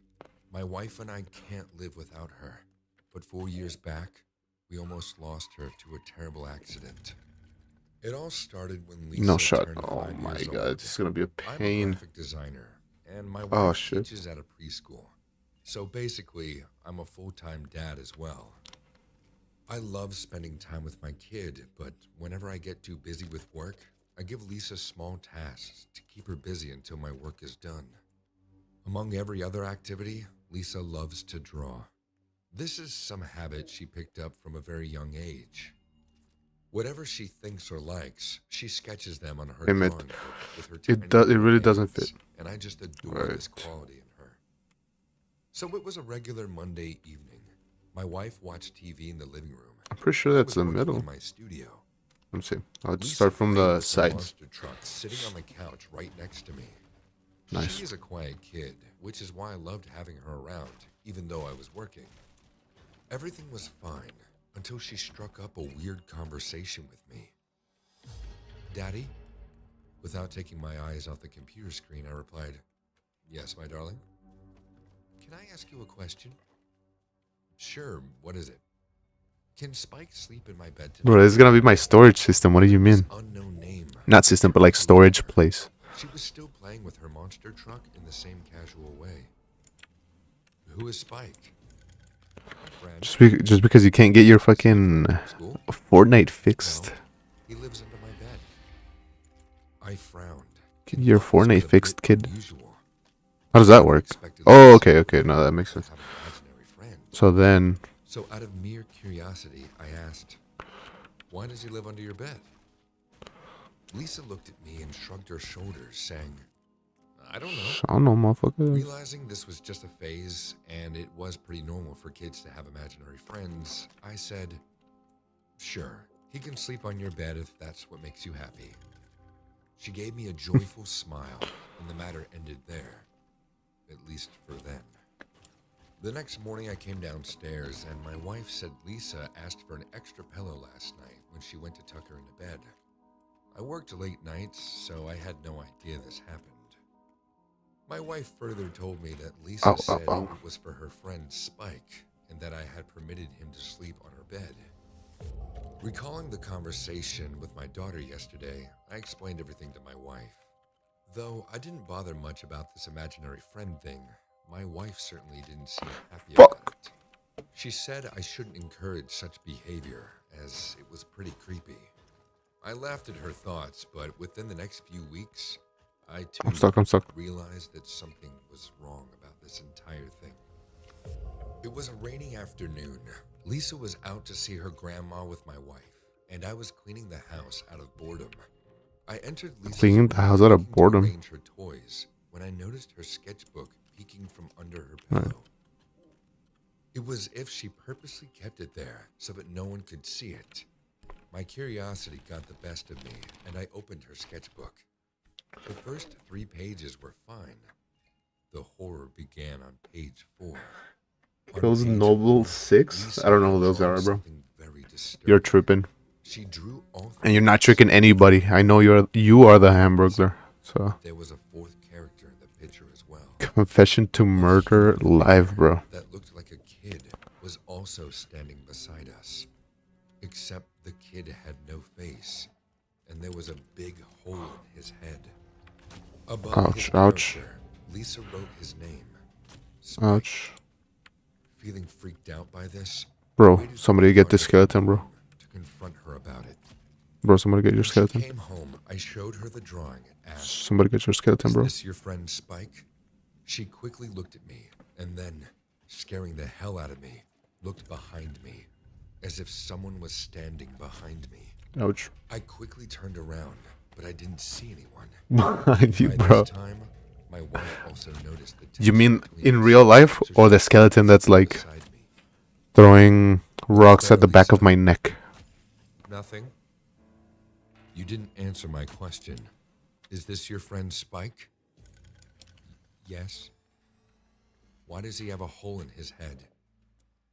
Oh, Daddy, you're so silly. That's not a hole. That's his eye. Alright, bro. What? Where's his other eye then? 360, bro. He has no other eye. He's my one-eyed friend. That's so cute. At this point, I could feel it. No, now you're here. Now you're here, bro. Fear rushed down my Bunch of spine. useless My motherfuckers. wife and I exchanged a fearful look, and then I crouched down to Lisa's level. I didn't want to come out strong because kids can be very impressionable in moments like these. With my trembling hands, I caressed her cheek and said, "Why does Spike have one eye?" He says he was born different. That's why his mommy and daddy didn't want him. My wife's face turned completely pale, like she was going to have a heart attack. I too was shocked and didn't know what to say for a while. I let out a deep breath and said, "What else did Spike tell you?" He said, "You and mommy want a little brother for me. And once he comes, you will not want me anymore." Now this is where I almost shat my pants. Last night, my wife and I did have a conversation about trying for a boy so that Lisa could have a sibling. But there's no way Lisa could know about it. It all happened in utmost privacy, and I can assure you that when we had this conversation, Lisa was deeply asleep in her room. My wife almost burst out into tears, and I immediately hugged Lisa, saying, No. That's No, come on. Mommy and I will always love you the same way we do now. They're lying. I don't know where you're thinking all this. Should, we're watching Watch Party Young Sheldon? Real, right? Nah, bro. You're not ready for that. You won't even Shit, the show too good. It's like, as soon as you watch the first episode of Young Sheldon, you'll forget that like anime exists and, you know, a bunch of shit. It's just that good. Unexpected event that we all froze like statues. That night, we all slept in our room, and I decided to stay with my parents, taking my family away for a while. It was around 2:15 in the morning when I heard a weeping sound coming from a close distance. The room was in darkness, and the only source of light was the moonlight coming from the window behind me. I opened my sleepy eyes and saw a kid standing near my feet and weeping. Thinking it was Lisa, I said in a dizzy voice, "Lisa, why are you crying? It's late. Come on, sleep between mommy and daddy. Good girls don't cry." But she kept weeping. But good girls don't cry. It was in darkness, so I could barely see her face. Being a bit surprised that my wife couldn't hear any of this, and I was sleeping like a rock, I got up on my bed to grab Lisa's hand. As I stretched my hand towards hers, she, too, placed her hand on mine. Her hand was so cold that it almost gave me frostbite. Frostbite? What the hell? Why is your... Saying this, I looked beside me and saw Lisa sleeping like a rock, and so was my wife. As I slowly turned back to this unknown kid standing near my bed, my heart dropped into my stomach. A distorted, tiny human figure resurfaced from the dark. The moonlight fell on its face, and I realized They're describing I had been you, bro. talking to my daughter's imaginary friend, Spike, this whole time. Lisa was right. The kid had only one eye, located right between his head. His skin was horrible, filled with red patches. No, please, come on. He kept staring at me with one eye, and then blinked. Slowly, tears of blood started to drip from his eye when he opened his mouth, letting out a silent scream. I couldn't bear this terrifying sight anymore, and I ended up crying out loud. Oh. My wife and Lisa woke up, hearing my That's why. spine-chilling scream, and switched on the lights. As soon as the lights hit the room, the scary kid was nowhere to be seen. I couldn't sleep the entire night, and neither my wife. Though I told her it was just a nightmare, she felt something off-putting about my behavior. The next morning, I left the house and went to stay with my parents. I told my dad about this entire messed up incident, and he did some digging on the previous... I know you're Lisa. You... We found out that there lived a... Just because you look exactly the same, I figured. Mr. and Mrs. But I'm glad you're confirming. Who was prematurely born. Unfortunately, the kid died due to complications when he was 5 years old. It was said that the kid was born with a single eye, and his name was Spike. His parents despised him, and no one knows how exactly the kid died. Some even say his parents killed him out of Oh, anguish. God, please. That was the last time I saw Spike. Lisa suddenly stopped talking about him after we shifted to a new house. If you ask me, I feel really bad for that poor kid. If anyone deserved to die, it was his horrible parents. That's for sure. We've been moved into our new house for about a month now. Thought that was an ad. And everyone seems to be adjusting to the new lifestyle that we now have. My wife has found a new job, which she enjoys. I can make this work. New friends there. Can I My make this son, work? Noah, It's just gonna look has also weird settled forever. in well at his new school. No His stamina? teacher, Mrs. Cavill, was Wait. a younger woman, around 30, who Noah I don't have seemed to stamina. really like. He would always come home and tell my wife and me all about the fun he had at I'm school stuck and with the no fun stamina. lessons that Mrs. Cavill would teach. I had only met her once when I dropped Noah off at school on the first day, and as far as I could tell, she was What are you looking a at, bro? nice What are you lady. looking at, bro? Every night, Noah would come home with a different homework that he would have to complete before school the next day. I'm not a massive fan of homework, but it seemed like Mrs. Cavill always set simple tasks that could easily be completed in a night. I don't know why I don't have. For homework, Noah had to ask a parent what they did for work and ask Stamina. questions about their job. And another night, he had to research their favorite animal and find out 3 interesting facts about them. It was always simple tasks like that, or it was simple worksheets that Noah could complete in half an hour or so. Every night, I would ask Noah what his homework was for the night, and then I would help him if he needed help. Eee. That's when I noticed the Thanks task for the sub, bro. becoming a little bit strange. One night, in Noah's 3rd week of being in the new class, he came home looking upset. When he entered the kitchen, I asked him what was wrong, and he told me that everything was okay. I then asked him what the homework was. You're a real one. And he said that he didn't. When you have sub, it. you get a special buff. It was that- surprising because he always nothing, had some sort of nothing evil homework from the list story every stick to single you, man. night. He had been in Protects you. Miss Campbell's class, so it was strange that That's true. suddenly he didn't. Noah left the kitchen and went into his room, shutting the door behind him. He didn't usually close the door, but I thought he must have Big wanted some trust. privacy. Big trust. I could tell though that something was wrong, but he didn't. All right, I'm gonna log out and log back in real Noah quick spent because most I of the cannot night sprint. in his room, apart from dinner, when my wife and I told him he had to sit at the dinner table with us. He seemed to be in a better mood during dinner and was pretty talkative and making jokes like he usually did. After dinner, though, he went back to his room and closed the door. We decided to let him stay in there a while, but after an hour or two, I went to see and tell him that it was time for bed. I walked down to his room, opened the door, and when I looked inside, I saw that he had already fallen asleep over his workbook. I quietly walk over to him to gently wake him up and move him to his bed. But that's when I saw the homework task that was set for the night. The title that was written in Noah's workbook was, "Would I miss my parents if I no longer lived with them?" At first, I was taken aback. This was a bizarre task to set for a group of 9 and 10-year-olds. I didn't know how to react to this. I continued to read, though, to see what else he had written. He had written, Yeah, no. I would miss Okay. both Mom and Dad very much. I love them both a lot, and they help me with Pop, everything. pop, pop, pop. I love spending dinner We're time back. I think I'm gonna change this to wood. Change it to wood. Change it to as wood. much as them if I had to. Like you were saying today, Mrs. Cavill. When I read the final sentence, I felt chills down my spine. I would probably love someone else as much as them if I had to. The words struck me like a brick to the face. What had Mrs. Cavill been telling my son? What was the purpose of Fucking telling him Mrs. these Cavill, bro.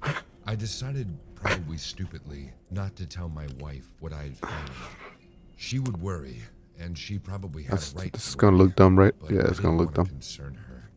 I But decided this, to confront though, Mrs. Cavill tomorrow and ask her about the that's strange gonna look homework hard. task. I The know next it. day, I took Noah to school like I usually did, except I walked with him to class this time. I saw Mrs. Cavill alone in the classroom. She greeted me with a smile as I entered the classroom. Hey, how are you? She said as I entered the classroom. How is Noah settling in? I answered that he was settling in well, but I did have one or two concerns. She asked what they were, and so I explained. I was just curious about the homework that you set yesterday.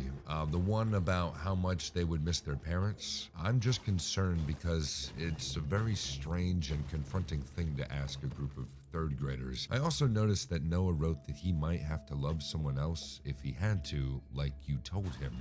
I would really like you to explain that. I told her quite bluntly. Oh, that, she replied as she let out a slight laugh. Yesterday I was teaching about how parents love and protect their kids, but also how that there are also other people that would be there to help them if they needed it. I wasn't satisfied with this answer and was about to question her further when suddenly a large She's group of lying like a children motherfucker. entered the classroom. They were all walking in 2 rows. They all greeted Mrs. Cavill one by one. They seemed very well behaved, almost too well behaved. Okay. I then saw Noah take a seat next to one of the students who was staring at the front of the classroom with their arms crossed. Suddenly, Noah's behavior changed. He sat up a bit straighter and his eyes widened as he began staring like the rest of the class. I looked around and noticed that all the students were staring at the same spot. All their eyes were pointed at Mrs. Cavill. Something didn't feel right, but I blew it off as this is probably Cool. some sort of morning routine they had. I left. A morning concerned routine, about bro. Homework, but I decided to wait and see if any other strange homework would be set before taking the matter further. I decided that I would pick Noah up from school though, so I left work a little bit early and drove over to the school. The school bell rang and soon all the students were dismissed and started to come out of the school gate. Most of the kids came running and screaming out of the gate, apart from Mrs. Cavill's class. They all walked out in a line, walking in time.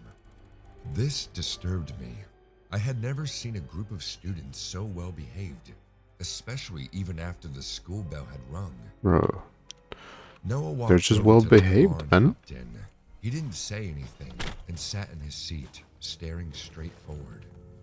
I asked him if he was okay, and he just replied with the word yes.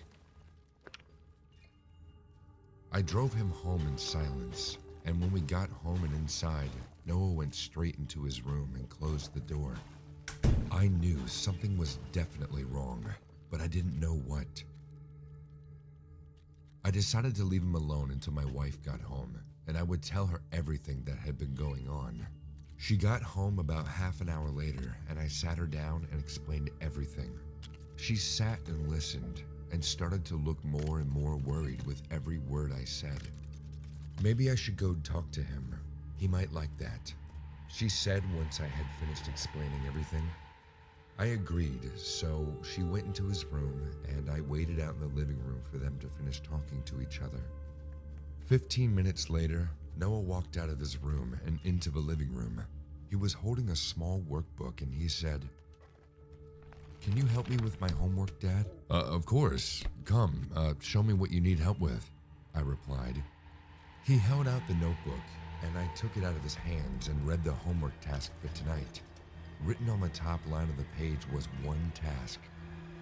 Research the best way to inject your parents with anesthetic. I was barely finished reading the first sentence when I felt the sharp pain in my neck, and I looked down and saw the needle sticking out the side of What about the mom? Noah was holding the other end of the needle, a blank stare on his face. Everything started to go black. Oh no. And the last thing I remember was seeing Noah staring down at me as I laid on the floor. I don't know how long I was out, but I was awoken by my wife screaming and crying. I woke up startled, and she continued to scream. "He's gone! Noah's gone!" She kept screaming. I looked up at her, and the first thing I saw was the small pinprick on the side of her neck.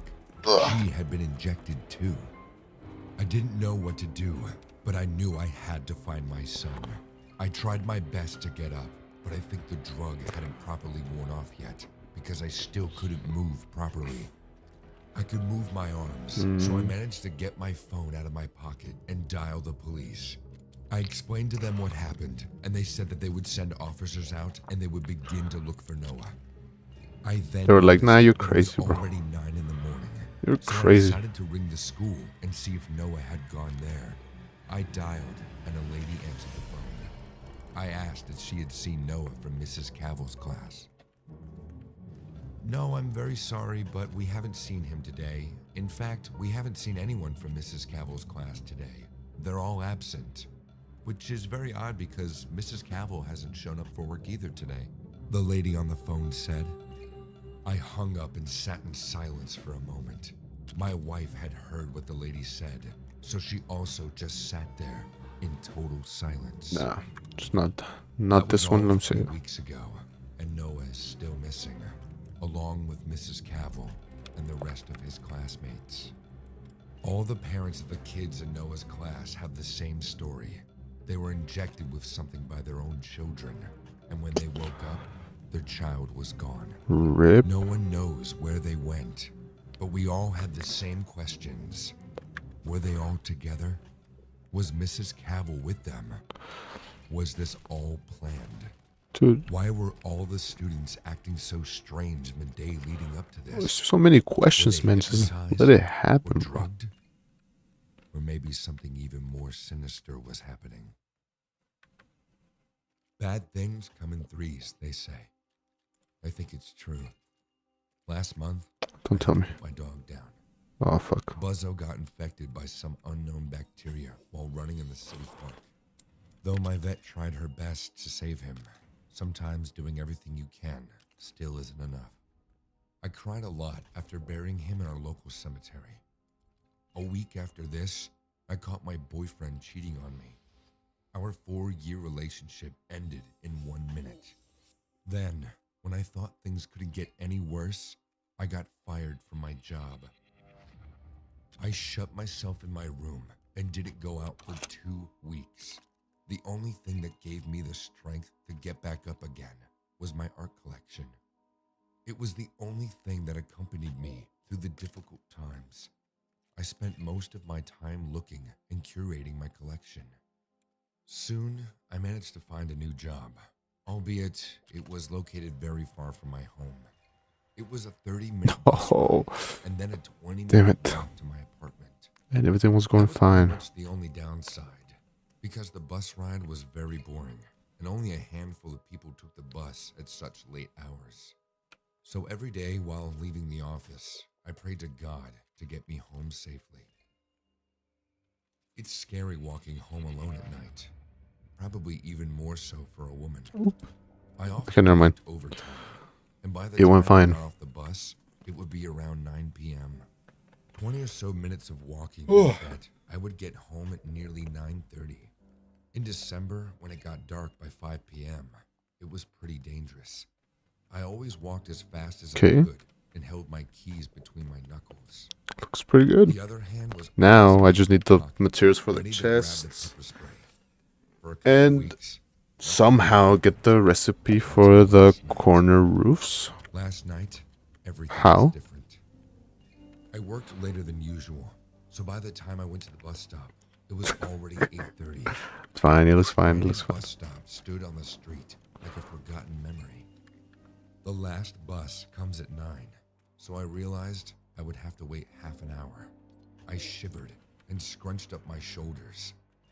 It was negative 15 degrees, and I couldn't wait to get home and snuggle underneath my covers. My face was starting to get numb due to the cold. I kept my bag on the bench to light up a smoke. I've recently started smoking again. As I clicked my lighter and the yellow flame flashed up, my eyes went nice. to the other side of the road. A guy was standing there, looking directly at me. His clothes were unclean, covered in patches of dirt. His blonde hair had a grayish tint as the result of seldom bathing. The skin of his face was in bad condition too. There were scratched wounds and pimples all over his cheeks and forehead. In one word, he looked like a homeless person with a serious drug problem. After staring at me for seconds, the guy started to slowly walk in my direction. I didn't flinch or react to this. I let out the first drag of my cigarette and just kept my hand inside my pocket, grabbing the pepper spray tightly. He crossed the road and came to the bus stop. Not getting any reaction from me, he tried to act cool. He kicked a pebble on the street and then looked at me again. I could feel his eyes on me. He was chilling. But before he could walk up to me, bright headlights appeared from the distance. I looked up at the sky and thanked God for making the bus arrive earlier that night. Without wasting a single second, I threw away my half-burnt cigarette, grabbed my bag, and got on the bus. But unfortunately, the man didn't leave me alone. He got on the bus too. Dude. There were 4 to 5 people on the bus. I sat down by a window seat, and the man stood near the door. Our eyes met. He grinned ear to ear, showing his grimy yellow teeth with stains of tobacco, or God knows what. I realized that he was planning to get off at my stop, so that he could do whatever came to his mind when he saw me at the bus stop. He hasn't said or done anything disrespectful, so I couldn't take any actions against him. When my stop, Oh, you can only do 30 I for got this. up to walk past him. I was waiting for him to say something weird, so that I could scream or tell other passengers about him. But to my surprise, he moved out of my way like a gentleman, so that I could get off the bus without any trouble. I got down, and as expected, he did the same too. I once again grabbed the pepper spray tightly, because I knew now he was going to follow me home. I turned around, and there he was, following me like a night owl. His eyes glowed like a wolf. The sick smile remained on his face. He was walking at a slow pace. The sound of his shoes crunching on the concrete ground increased my heart rate. I started to walk faster. His footsteps quickened too. I grabbed my keys tightly and looked back. He blew a kiss at me and called out to me, "Hey baby, where you going?" I stopped and screamed, "Leave me alone, or I'm calling the cops." "The cops will take 10 minutes or more to come to your rescue, whereas I can cover the distance between us in 5 seconds or less. You still think that's a good option?" I started running. I knew he was going to follow me, and I couldn't let him follow me home. Gasping for breath, I keep thinking those noises are in my house. That's great. Side street. The street lights started flickering violently, matching the rhythm of my heartbeat. Shit! It was a dead end. I was trapped. I turned around and faced him. The street lights stopped flickering and stayed on. As he walked closer to me, I saw his face more clearly. He had a Can I just press merge? His blue eyes sparkled. No. And he gazed at me hungrily. He smiled creepily and spat on his palm, then wiped the saliva all over his face like he was applying sun cream. I slowly put the keys in my pocket and tightened my grip on the Oh shit, my dog's crazy. He started walking closer to me and said in his cold, spine-chilling voice, Wait. "I told you it would take more than 5 Stop. seconds. So what now, Stop. birdie? Are you planning to fly away?" I swear. I took a step back, and he let out a Oh yeah, there's demonic nothing here.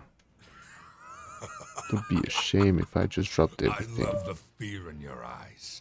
It will feel nice to tear your clothes apart and enjoy what's underneath. Ooh. He grasped my shoulders and pulled me closer to him. "Are you ready, my love?" I took out the pepper spray and aimed at his eyes. In a second, he fell on the floor screaming in excruciating pain, and I let out a sigh of relief. Now, I can finish my business in peace. Bro, why are you screaming, bro? When he laid on the ground writhing in Can you pain, shut up? I took out my last and final weapon, a blank You're so syringe. ugly, you're so ugly, I for real, filled for it real. with air and then pushed it on the Ugly, you're exact ugly. spot around his neck, which will make his heart collapse in no time. I'm just kidding. This is how I hunt my victims. It's safe and easy. Once his movement stopped forever, Well, at least it's I took out safe. his eyes. This was going to be an extraordinary addition to my collection. Oh, I forgot to tell you. I love collecting human body parts that remind me of an incident. Like his eyes will remind me of this night, I have prepared a jar full of chemical solutions. I will keep his eyes in there, right beside my boyfriend's heart. What the fuck? What a twist. There's something to be said for the age of modern convenience. As I listened to my boss draw on and on during our Zoom meeting, I thumbed through various items on Amazon that I didn't need to buy, but felt compelled to buy. I had multiple orders on the way, and the highlight of my day had become receiving text alerts from Amazon with a little photo of my package leaning against my doorframe, the black arrow on the box greeting me with a smile. It was a feedback loop I'd come to rely on. Speak of the devil, my phone buzzed with the delivered alert. I had gotten a yoga mat and some other items for my apartment, and more were on the way. My boss broke through my consumer haze. Martin, can we expect that report by the end of today? I had completely forgotten about the report. I unmuted my mic and said, yeah, I need to add a little more to it, but I'll finish it up before I leave today. There was a gentle murmur of laughter. I was working from home, so I wouldn't be exactly going anywhere. Well, you know what I mean, I added. Working from home continued to blur the imaginary boundaries I struggled to maintain between work and personal life. Now, there wasn't much of a distinction between when I was on the clock or off. My desk space, where I would play video games and browse the internet, had become the same place I'd take Zoom calls and respond to passive-aggressive emails. Wait, I don't have any Luckily, I had a Malachi? work laptop that helped me mentally separate these activities, but I knew I would be working late, far past when the office would. Wait, I have a After bunch. all, I was already home, Right? wasn't I? The end of the workday didn't exist. Should. I muted my cell phone and forgot all about the package waiting by the door for me. I finished cobbling together my report by 10 p.m., and by that point, my brain was so shot that I decided just to watch some TV and go to bed early. It wasn't until I grabbed Obsidian my phone slab. to charge it that I noticed that I had received 6 notifications. I know from where that Amazon. is. I know where I put it swiped to for expand sure. the text. They were all for the Uh-huh. same package, which had already been delivered. Confused, I thumbed over to the track package screen and noticed that multiple pictures had been taken from the same package and sent as updates. The light in the background of the photos had faded, and by the time the last photo was sent, it was dark. I'm putting everything here, I don't care. My porch light was illuminating the package below. Let's go. What the? I whispered. I couldn't fathom why the delivery person would keep swinging by my door to let me know that my package was still sitting there. I hadn't noticed before, but by the last photo, the package was oriented differently, as if the delivery person had nudged it closer to the door. I don't need the arrows either. I'll Whether to leave feel them impressed upstairs. or creeped out by the delivery person's dedication. I did live in a large apartment complex, and it wasn't unusual to see Amazon trucks coming and going at all hours of the day, but I never received more than one notification that a package had been delivered, let alone multiple photos of the same delivery. I quickly explained to myself that people were probably ordering more things than usual during the cold winter months. Can you? So Amazon had Yes. been more vigilant about Oh my lord, 80? from doorsteps and That's were great. heavy on the notifications, so they didn't have to worry about resending stolen or missing packages. It didn't explain everything, but it did make enough sense for the time being. I peeked out the window by the side of my front door. It was dark out, and I couldn't see much at all. Okay. I opened the door and found the corridor empty like a graveyard.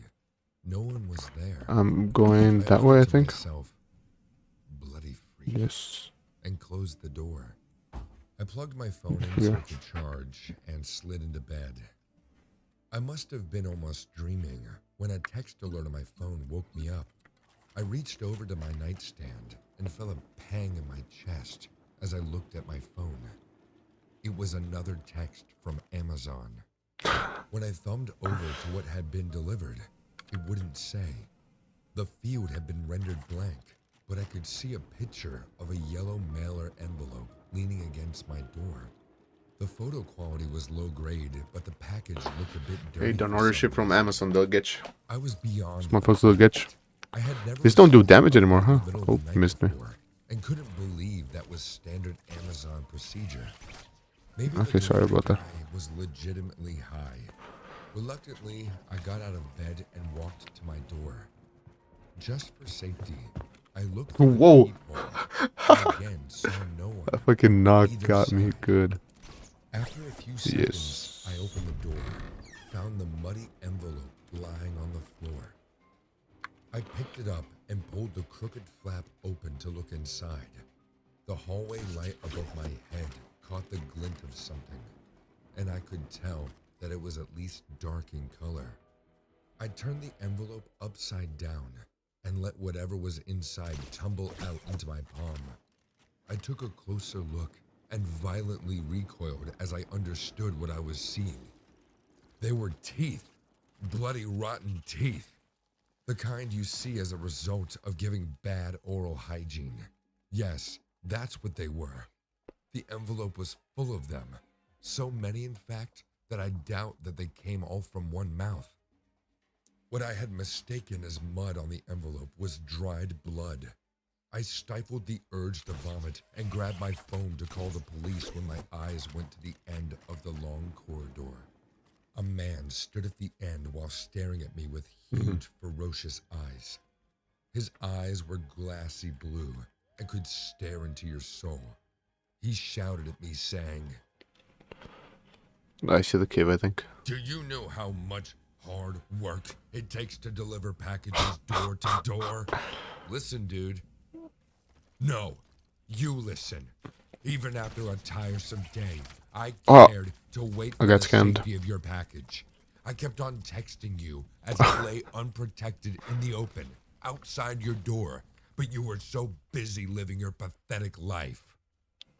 And in return of my favor, you called me a freak? Do I look like a freak to you? The motherfucker looks like a freak. You're Dude. asking Can't me see this it, but he after looks like a leaving freak. rotten teeth on my doorstep? Those Oh, hold belong on, to I just the got a people message from who Amazon. insulted me so far. I made them pay because they didn't appreciate me. And now it's your turn. What? What the hell are you saying, man? But before I could get my answer, the man took out a knife from his back pocket and started to come at me full speed. Oh shit, I'm gonna need wood too. It happened in a wink, and I got inside my apartment and went to close the door. The psycho was so fast that before I could lock the door, he inserted his arm into the gap as he tried to stab me. But I was no easy scare either. I slammed the door hard on his hand, and a cracking sound took place. He screamed in terrible pain, and the knife fell out of his hand. Blood sprung out from the broken bone, which pierced out of his skin. I could see the white bone filled with a grayish bone marrow cutting his flesh What time is and it? splattering blood I might all over end the my stream wall. and then. The Okay, how man long was is left on the definitely video? a nut A job, bunch. because All right. even though he was beyond hurt, he still didn't budge. I think since I'm After just any other option, I gathering hit him in his resources wound right with now, my elbow, and I'm and not his actually partial building, hand broke down I'm gonna end it, like a tattered gather piece of resources, and then tomorrow I build more. He let go and removed his hand, and I double Maybe? locked my door. Leave now, or I'm calling the cops on you. I'll be back. No one has ever lived in peace after insulting me. I'll be back soon. I could hear him leaving as his crazy laugh faded away. I have complained about Amazon. No, come on. I have reported this man to the cops, but no one has been able to contact I him got since it. that night. I got a The cops 3 are meter still vertical looking jump. for him, and I only hope Alright. he never shows up at my door again. I haven't shopped at Amazon. Oh, yes. That goes without saying. Yeah. There's a person at your front door. Okay. I You opened know what? my eyes and glanced at my nightstand. My phone was buzzing with a notification. According to the alarm clock, it was 3:03 a.m. I'm I gonna end reached it. for the phone, still half asleep. There was